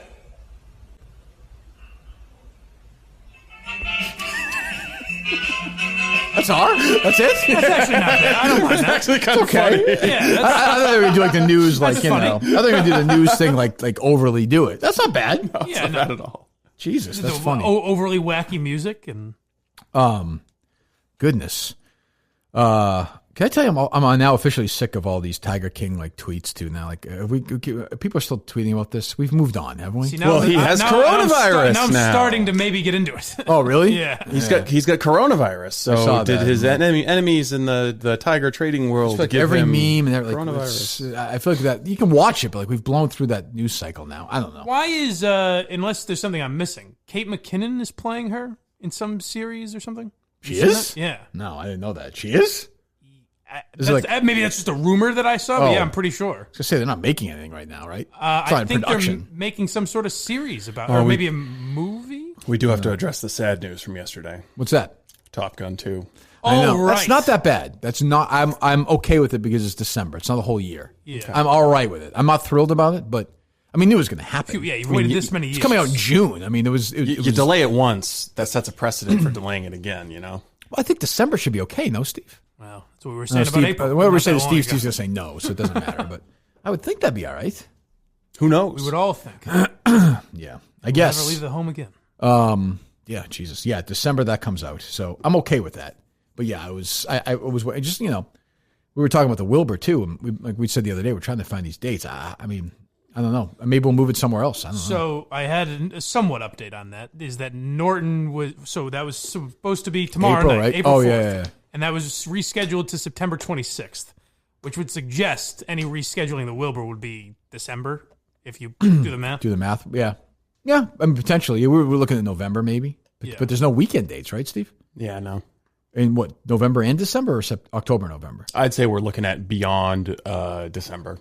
Really? Yeah. 2021? Because there's stuff that's already scheduled. Like I think Rogan's booked there in October or something. All right. So there's stuff that's already Just on the scheduled, and then there's weekends? stuff they're gonna have to move. Yeah. Huh. Yeah. Late August? That seems like that's not going to happen either. So we're looking at, you think we're looking at 2021? I do, oh, yeah. What about the other theater? Looking into that. Okay. 2021? Jesus Christ. Well, I mean, that seems, that. Because we get two things working against us. So the virus and also all of these acts being crammed into a narrower schedule. Right. But we're on it. We don't want to do it during the week. Yeah. We could do October if we want to do a Monday night. I think that's tough. Yeah, that would take away That from school is and people are traveling. That just seems very difficult to do. I'm not interested in that. But I mean, if we're looking like January or something, we're going to do that and then we're going to Madawaska like 3 weeks later. We can also push Madawaska to March. I don't like that either, though. There would still be ice fishing, I guess, but that's an annual. I'd like that to be unaffected by. I don't know. We'll see. Fucking annoying now. Jesus. So you're predicting 2021 for Wilbur. Just based off the schedule That would that make I've sense. That's kind of what I'm thinking. Just based off the schedule that I've been sent. Yeah, I mean, if we want to stick to a Friday or Saturday night, it's just they're all booked up. I mean, I could make the case for a Sunday night. I mean, it's a weekend. Yeah, it's still not ideal. I feel like. Well, I know, but I mean, a 10 to midnight show. I feel like we're not in an ideal situation, though. Also, right? Of course. I mean, that annoys me. Well, there you go. All right, and Bill Withers just died. Who sang "Lean on Me"? Ain't no sunshine. He's gone. Died at the age of 81. Oh, he had a great run. Oh well. Jesus, good life. Hopefully, it wasn't coronavirus. Well, 2021 for the Wilbur. That bums me out. Let's see. Hey, maybe everything will be cured in a couple of weeks, and we'll probably do it June 20th. If any corona news is all that matters. Any updates at all? Looks like the advisory now is everybody wearing masks. If you're out, That's why I brought him in for you guys. You poo-pooed it, but I didn't poo-poo it. I'm gonna get another mask off you before you leave. You gonna wear a Greg Hill WEI mask? I took the sticker off. It's not smart. It could ruin it. I'm tweeting out right now. Breaking. Steve is telling us, guaranteeing us, the Wilbur won't be until 21. Did I say that? Yes, he did. Did I say? I'm pretty sure I said it, if I had to guess. More or less. That was a guarantee. You basically said it. You said a stone-cold lead pipe lock. We're still planning on June 20th. I don't feel like that's going to happen. Well, we're still planning on it. Who's planning on it? The Wilbur. World. We're not, though. Our contract with them still says June 20th. Yeah, but I mean, is that going to happen? More, I would say it's more likely than not that will not happen. I guarantee it's not going to happen. Guarantee. I'm annoyed. Give me some make me laugh to wrap up the week after this depressing news about Top Gun, our show at the Wilbur that I was slaving over. I've given up. On 670 KBOI. Hey, good morning, guys. I've told my kids in the house we're taking a COVID-free approach and no discussion of COVID-19 for the next 3 days. Although I will say today I gave them a monetarium so they could speak about it for today. I mean, this gets me furious, but it gets me furious on 4 different levels, and I was really mad on 2 levels. It's a bad look for New York City, COVID-19. I know Mike Francesa. He's saying that it's not as bad as people are reporting it to be, and I'm hearing that it actually is. And the last thing is, the reason I don't want to talk about it, I hate Blind Mike. I don't want to hear any more of what he has to say. And if we're up to me, I'd fire the guy. I wasn't even paying but I'm attention. going to let him stay. I wasn't paying attention. He's doing Portnoy's rundown. Is he doing it verbatim? He was doing Portnoy's rundown. Let me hear it again because I got lost. That's funny. I got lost in the. I got. Hey, good morning, guys. I've told my kids in the house we're taking a COVID-free approach and no discussion of COVID-19 for the next 3 days. Although I will say today I gave them a monetarium so they could speak about it for today. I mean, this gets me furious, but it gets me Is that what Dave called it? 4 different levels. Idiot. And I was really mad on 2 levels. It's a bad look for New York City, COVID-19. I missed this the first. It's, I know Mike Francesa. He's saying that it's not as bad as people are reporting it to be, and I'm hearing that it actually is. And the last thing is, the reason I don't want to talk about it, I hate Blind Mike. I don't want to hear any more of what he has to say. And if it were up to me, I'd fire the guy. But I'm going to let him stay. Now, make sure you get the right mic here, correct? Yes, his name is Blind Mike. Oh, I'm sorry. Yeah. I thought you guys had heard him. He's a... No, because my name is Mike, and I wanted to make sure. Hold on. That's most important. Let's get one thing very clear in this phone call. Everything else was very obvious, but were you talking about the host or another gentleman? These guys are so simple. They hear their names, they're like, whoa. It would have been great if he was like, oh, that fucking guy. Loser. Does he keep going or no? Somebody might be tuning in and going, he wants Mike fired? No. Yeah, hold on. Sorry, Steve. Somebody may be tuning in and thinking this seems very strange, but no. He wants Blind Mike fired. Yeah, we can all agree on that. Maybe, little do we know, they were actually talking about Blind Mike. Yeah, they might. We don't have the context. That's true. Wrong Mike. Okay. Different Mike. So it's a zero tolerance policy about talking about COVID-19 and about talking about Blind Mike. I just can't take it anymore. Tim, we appreciate you listening here. Let us know how that goes 3 days. If you can keep that up, that's a good thing. I'll check in when my kids drive me crazy and I'm wearing a tinfoil hat. That had to be the way that that had to be his entry into their world, right? They're probably doing, what are you doing with your kids or something? Yeah, because he's good at that. He's got the good, Jesus Christ. These fucking people. Tim would be a good caller to these shows without the references. He would just be a good caller. That's true. We had some long political discussions with these guys before they get into it. All right, so this weekend on the YouTube, we got a lot. We have the challenge, which will be tomorrow, you think? Yeah. Okay, and Mike's tomorrow night? Yeah, then the post-game show on Mike and the Minifans.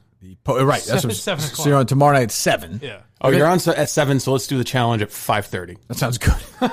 You should do it during the show. Let everyone else talk, and then you can just chow the whole time. That's not a bad idea. That would work. Anything else on the YouTube channel this weekend? We've got a new episode of Elvin's Show ready to go. Well, the conspiracy show. Sure we do. Sure, maybe. Right. That's gone. The OG Minifans is, I believe, Sunday now? Sunday with John Featherston again or no? I think so. Okay. And I don't know if they shot it yet, though. taping Mincel Intel on Sunday. You are? Yes, I will be a guest Whoa, on what a Mincel get Intel. for them. Big booking. Yeah. They're on the roll. Steve Robinson. Is that your debut as a guest? On Mincel Intel, yes. Huh. Excellent. Okay. Or anywhere, really, on any of the YouTube shows that isn't yours. This is your own, right? Yeah. I think so, yeah. Excellent. Good. All right. The last thing I have is a little bit of Portnoy saying something that could probably get him locked up. Oh, I'm curious to hear it. All right, so I just made money on Penn. So I did a little. I shorted Penn at 12.80, bought it back at 12.40. Are you allowed to do that? No, I haven't really mentioned it. I can do whatever. No, I don't think you can. I don't get how that's not. Well, I don't know what's going on with it. I'm just. Is it KFC about to say he doesn't get why that's not legal? Well, I will say I need ABT. ABT is gonna tank us. You wanted to? You definitely could manipulate the fucking price. No, I don't. No, how could he do that? Anything I'm doing about Penn. What did he say? Says he doesn't tweet about anything relevant to Penn. He doesn't? How's Penn doing today? It is at 878. Okay. Entercom, if you're curious, as I always am, is... It's 128. Oh, we have to stick around at the live party. 104 right now. Oh, man, that is brutal. Jesus. Getting under $1. Refresh. Can you delete that tweet about the Wolver? 104. Oh, my God. Jesus. You going to buy? No, I can't. Could you afford the company now? I might actually buy them. I might actually short it at $1.04. But seriously, could you delete that tweet about the Wolver? Why? The Barstool's already blowing me up. What do you mean? They're just sending me, what the fuck is this? They think you're actually saying that it's going to... Oh, is it easier for them if I delete the tweet? Yeah. Oh, absolutely. Sure, of course I'll do that. Why? What do they care? Who's bothering you with this? The event people. Okay. Ready? Yep. Okay. Fuck off. Okay. I mean, but why? Just because they didn't want us to say Tell the truth about what might be going on behind the scenes? Correct. Why? Because we're still contractually obligated for the June 20th event. Well, okay, and if that happens, then we'll do it then. It'd be a wonderful thing if we're able to do it at that point. I agree. Yeah, no, I mean, the tickets are sold. We can I mean, do whatever we want to these people. Can you tell them I was being, We make it in 10 years. Do you lie to them and say I was being sarcastic? Delete? Barstool wants me to delete a tweet? Is that what you said? No. They said that I just got that text. What did it say? It was a link to your tweet with a bunch of exclamation points and question marks. It just doesn't seem saying we have lots of 2020 options available. What if you say it was a joke? First of all, what questions? It seems pretty clear cut, that tweet. I'm just in the position of being the middleman between you and the people at Barstool who are support staff for the event. If you're just reading and not listening to the show, you would think it was an announcement of some kind. What that is, Steve? I understand. What it's is the world's tiniest violin. I love doing that. I don't know. Yeah. I've always loved my dad would. I like great. doing that. That's the world's tiniest violin. There it is, right there. All right. What a tough life for you. You have to just tell them, Kirk, shut the fuck off. What do you want me to say? There are plenty of options available. Fine. Furnish me with those options and we'll have a conversation about each date. Okay. I would much prefer to do it. First of all, I preface the whole thing by saying, these people fucking listen to the show today? I preface this thing by saying, I really hope it happens in 2020. Did I not? You did, yeah. But right? I don't want to. I don't want. They should have known. You assholes. Start listening to the fucking show. That's why I always say they never listen to the show, Mike. They never listen to the fucking show. Disappointing. Jesus. Basically, the tweet implies I am doing something I expressly told them I would not. It also implies that Steve announced this rather than just guessing. Because I was also saying if I had my best guess, and I don't think it's any announcement. My best guess is this, but you tweeted it out like I've made some official announcement, which I expressly told them I would not. Why? Why'd you tell them that? Because they said we're working this out with the Wilbur. Can you not say anything official? It's not official. You said guaranteed. Yeah, it looks pretty I official. didn't say guaranteed. Let me read this. What does the tweet say? What does the tweet say? It looks pretty official when anyone at Barstool's There's reading 100% chance. Cancel your plans. Breaking. Steve is telling us that the Wilbur won't be until early 2021. Quote, early 2021. Which I don't even think you said, but that's official. okay. I think I misquoted you. Breaking. Steve is telling us. Steve's like the fucking Wilbur whisperer.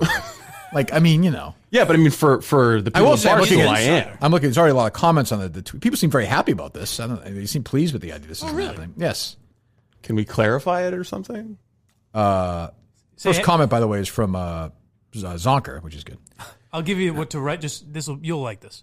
Just quote tweet that and say, "Hey gang, just joshing around." Yeah, just having some fun. Yeah, that's what we do. Just a little sarcasm. I think people will appreciate that. What do you want me to clarify something, Steve? Yeah. Do you really want me to clarify it? Another tweet? Because I'll do it right now. Oh God. I'm happy to top it. Oh God. I'm happy to top it. Yes, you know what? I would like you to clarify. Say break 2029.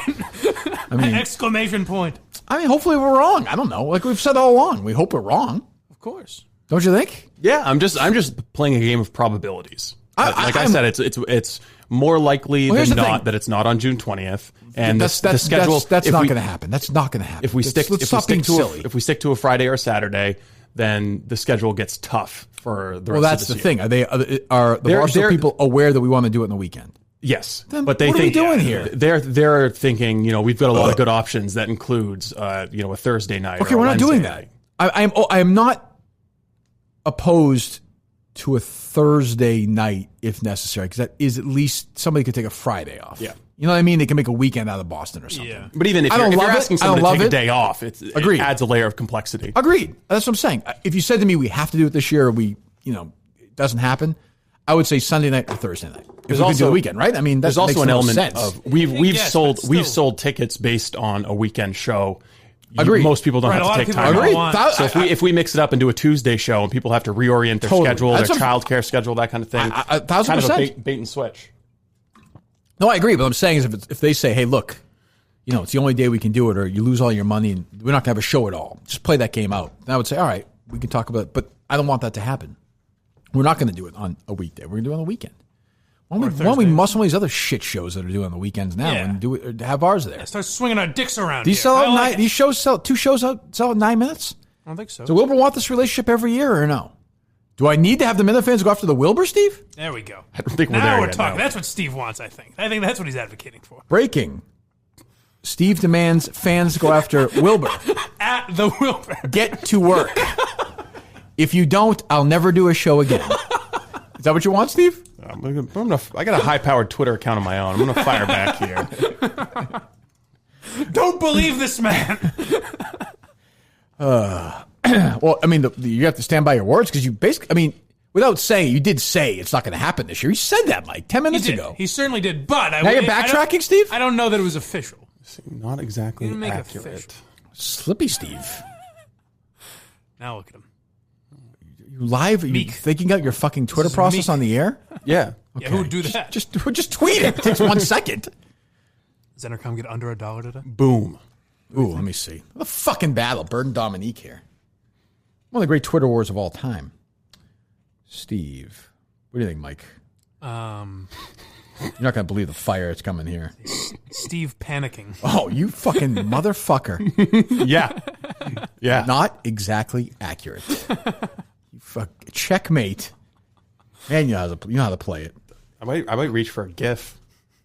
I don't think we're there yet. Oh, no. It's the Steve Robinson rules of retaliation. Say, call him corporate Steve. Please don't bombard me. Please, I beg you to please lay off. No, I just nailed you with the fucking mother of all gifts. It's getting inappropriate. You did? Yes. I might have to get Vindog in on this. Where, you just did? Oh, yeah. I don't have it. It was a reply to your tweet. Oh, okay. I got TJ Hubbard on my side. You are fake news with Trump. Yeah. That's good. That's not bad. That's vintage Steve. It says everything about him. You need to It certainly does. Now I'm gonna send the Barstool Events people. Hey, just so you know, send them that exclamation points. You're covered, gang. I got it covered. I think we're all good here, right? Don't worry. You are covered. All right. Well, thanks to our great friends at Simply Safe. We love them. Go to simplysafe.com/Kirk. That's a Kirk one, right? Not Minahan.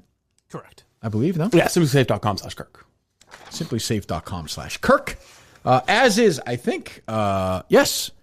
As is our great friends at MVMT. Obviously, have great watches and great jewelry for men and women and all that. Look there, but also their blue light lenses as well. The Everscroll glasses, MVMT.com/Kirk. And then go to Dr. Sheffield. I love one of the replies. Naturals.com. Remember, Steve's a liar. I think it's important to note. So everyone knows. Tell the show the Barstool people that tweet. Say, don't worry about it. Everyone knows. Well, I think Steve covered himself. He's fine now. Not exactly accurate. Did you send him the GIF as well or no? I'm just going to send him the GIF. The Barstool people? Yeah. Oh, good. Yeah, we got this. Yeah. Just in case you're wondering, this show that could bring in hundreds of thousands of dollars, two of us are in charge of this thing. Don't you worry about it. Jesus. Everything's A-okay. This coronavirus thing will not push back the duo bracket next year, will it? No, I don't think so. So we're going to get a chance to repeat. Yeah. Great. Good. Who could forget? That's the most important thing. Jesus. All right. And obviously Miltons.com as well. Go to them for all your clothing needs. Boy, was Dale devastated with that Stone Cold Steve Austin back and forth yesterday. Did you see that? So I'm devastated about a lot of things. This is my favorite tweet. My favorite Twitter exchange that's ever happened.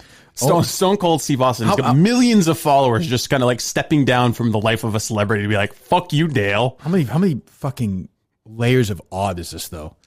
Only hope this is the real deal from @Steve Austin BSR, my most unique piece of memorabilia. And it's an autographed Steve Austin something. 60-year-old man. Yeah. I mean, again, I know we disagree on my autographs, Mike, but I'm with you on this one.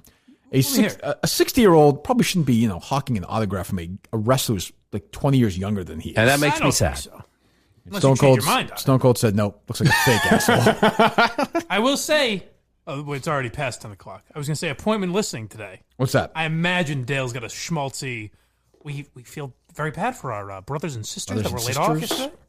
Oh, yeah. I've been there myself. I'd like to see the outtakes of the video. Home Depot? Of how we posted the shitty video. Yeah. All right, so yep, that's it for the week, and we'll talk to you Monday. This was pretty reprehensible. I don't know how it can be anybody's idea of humor.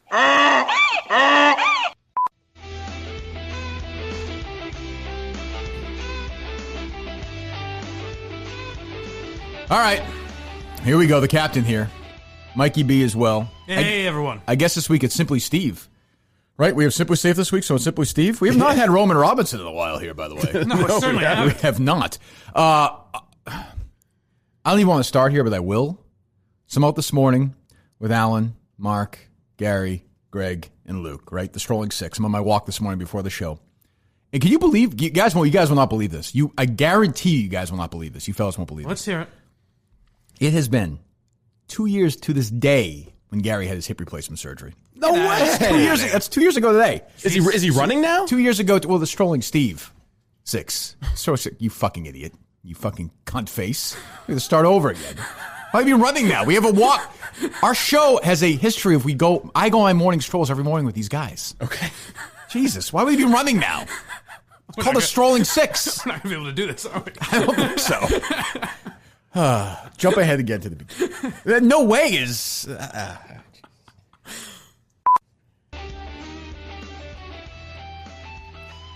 All right, so Captain, your captain, my captain, Boston's captain here. Mikey B along for the ride. Simply Steve is here we got Simply Safe this week, bringing us, keeping us safe. So Simply Steve this week. We've not had Roman Robinson in a while, have we, Steve-O? No, we have not. We have not. I got to tell you, I got to start here. I have to start here. You guys, so, I go for my walk every morning before the show. Sure. The Strolling 6, me, Mark, Brian, Alan, Gary. Who am I forgetting? Oh, my God, I'm forgetting Luke. Jeez. Luke is not going to be happy. So anyway, 2 years ago today, Mark had his hip replacement surgery. You guys remember that? Jeez. How many phone calls? Has it been 2 years? How many phone calls did we have during that time with that guy? Can you believe that? 2 years ago. So we're going for our stroll this morning. We did our 2 miles this morning. We're talking. Everyone's in a good mood.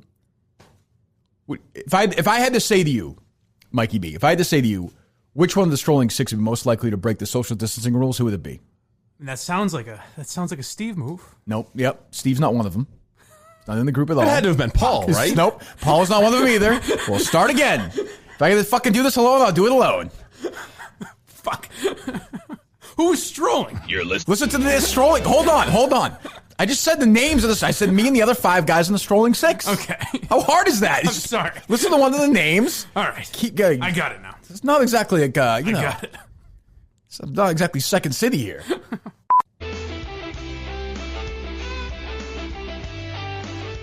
All right. Boston's captain, your captain, my captain. I guess it's me. Mikey B along for the ride as always. Come on. Simply Steve Robinson this week is of our great friends at Simply Safe.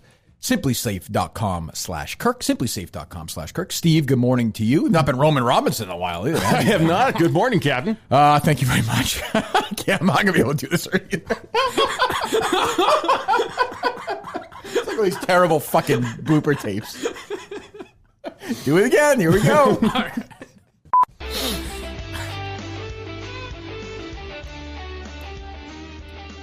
All right, ship's docked. The captain's here. Your captain, my captain, the captain. Mikey B along for the ride. What's up, Mike? Good morning. All right. Simply Steve Robinson. SimplySafe.com/Kirk. Steve, whatever sponsor we have, usually Steve's along for the ride, so it's not Roman Robinson involved. It's SimplySafe.com/Kirk. Simply Safe Robinson. Simply Steve, how you doing? I'm doing all right, Captain. How are you doing this morning? Well, I will say this. I'll start with this. So, you guys know I got the strolling 6. Oh, of course. Yes. Mikey B. It's long been Mikey B. Always forgets the name of the other 5 guys. I do. We got Alan, Brian, Mark, Adam, and Ryan. So we go for our walk. We did about 2.5 miles this morning. Decent pace. And by the way, 2 years ago today, Mark had his hip replacement surgery. Really? We might play that. You know what we're going to do later? We might play that phone call when Mark called us from the hospital. Oh, I don't know. Hope the FCC I guess we have it. We must. Remember how messed up he was? Oh, my goodness. Oh, my goodness. Is right. So I got to ask you. I'll start with Mikey B first. And you could text us at the Simply Safe text line as well. Mikey B, I left my glasses with me this morning. You might have to read a couple of them for me if you don't mind. No problem. Who do you think is most likely, just of the, and you've been out, I think you've been out to dinner with the whole Strolling 6, haven't you? A couple times, We had the Strolling 6 party. I can't quite remember those dinners maybe, but yeah. What do you mean by that?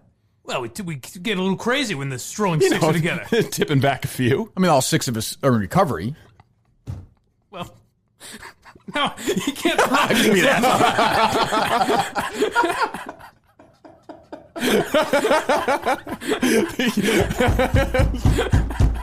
We're never going to do this.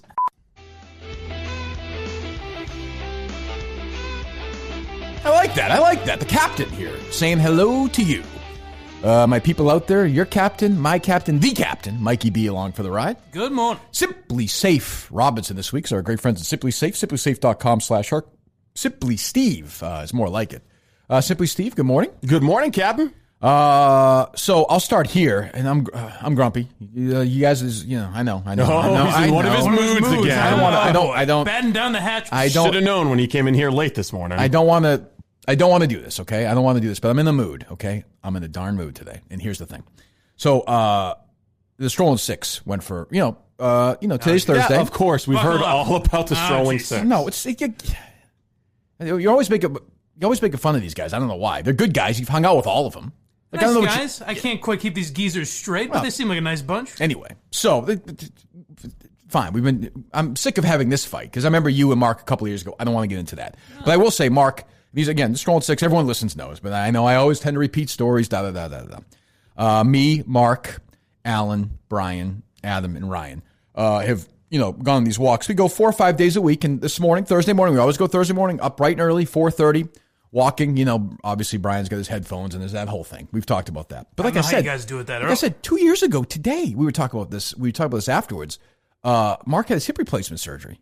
Really? Has it been 2 years? Do you have that? I don't know if you have that call when he called us that morning from the I might. I'm gonna have to look around for that. It's probably been scrubbed. I don't think we're allowed to play it anymore. Probably true. That program director's been gone though for a year now, hasn't he? Yeah, we might be all right. I don't remember.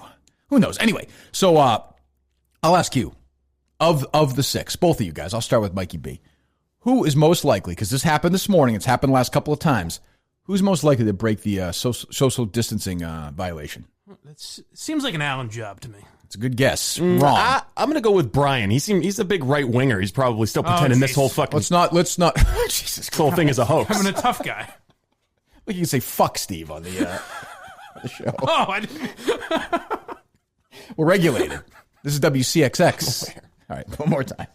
That was our best one yet, guys. I mean, we'll get there. This is why you do rehearsals for the Wilbur.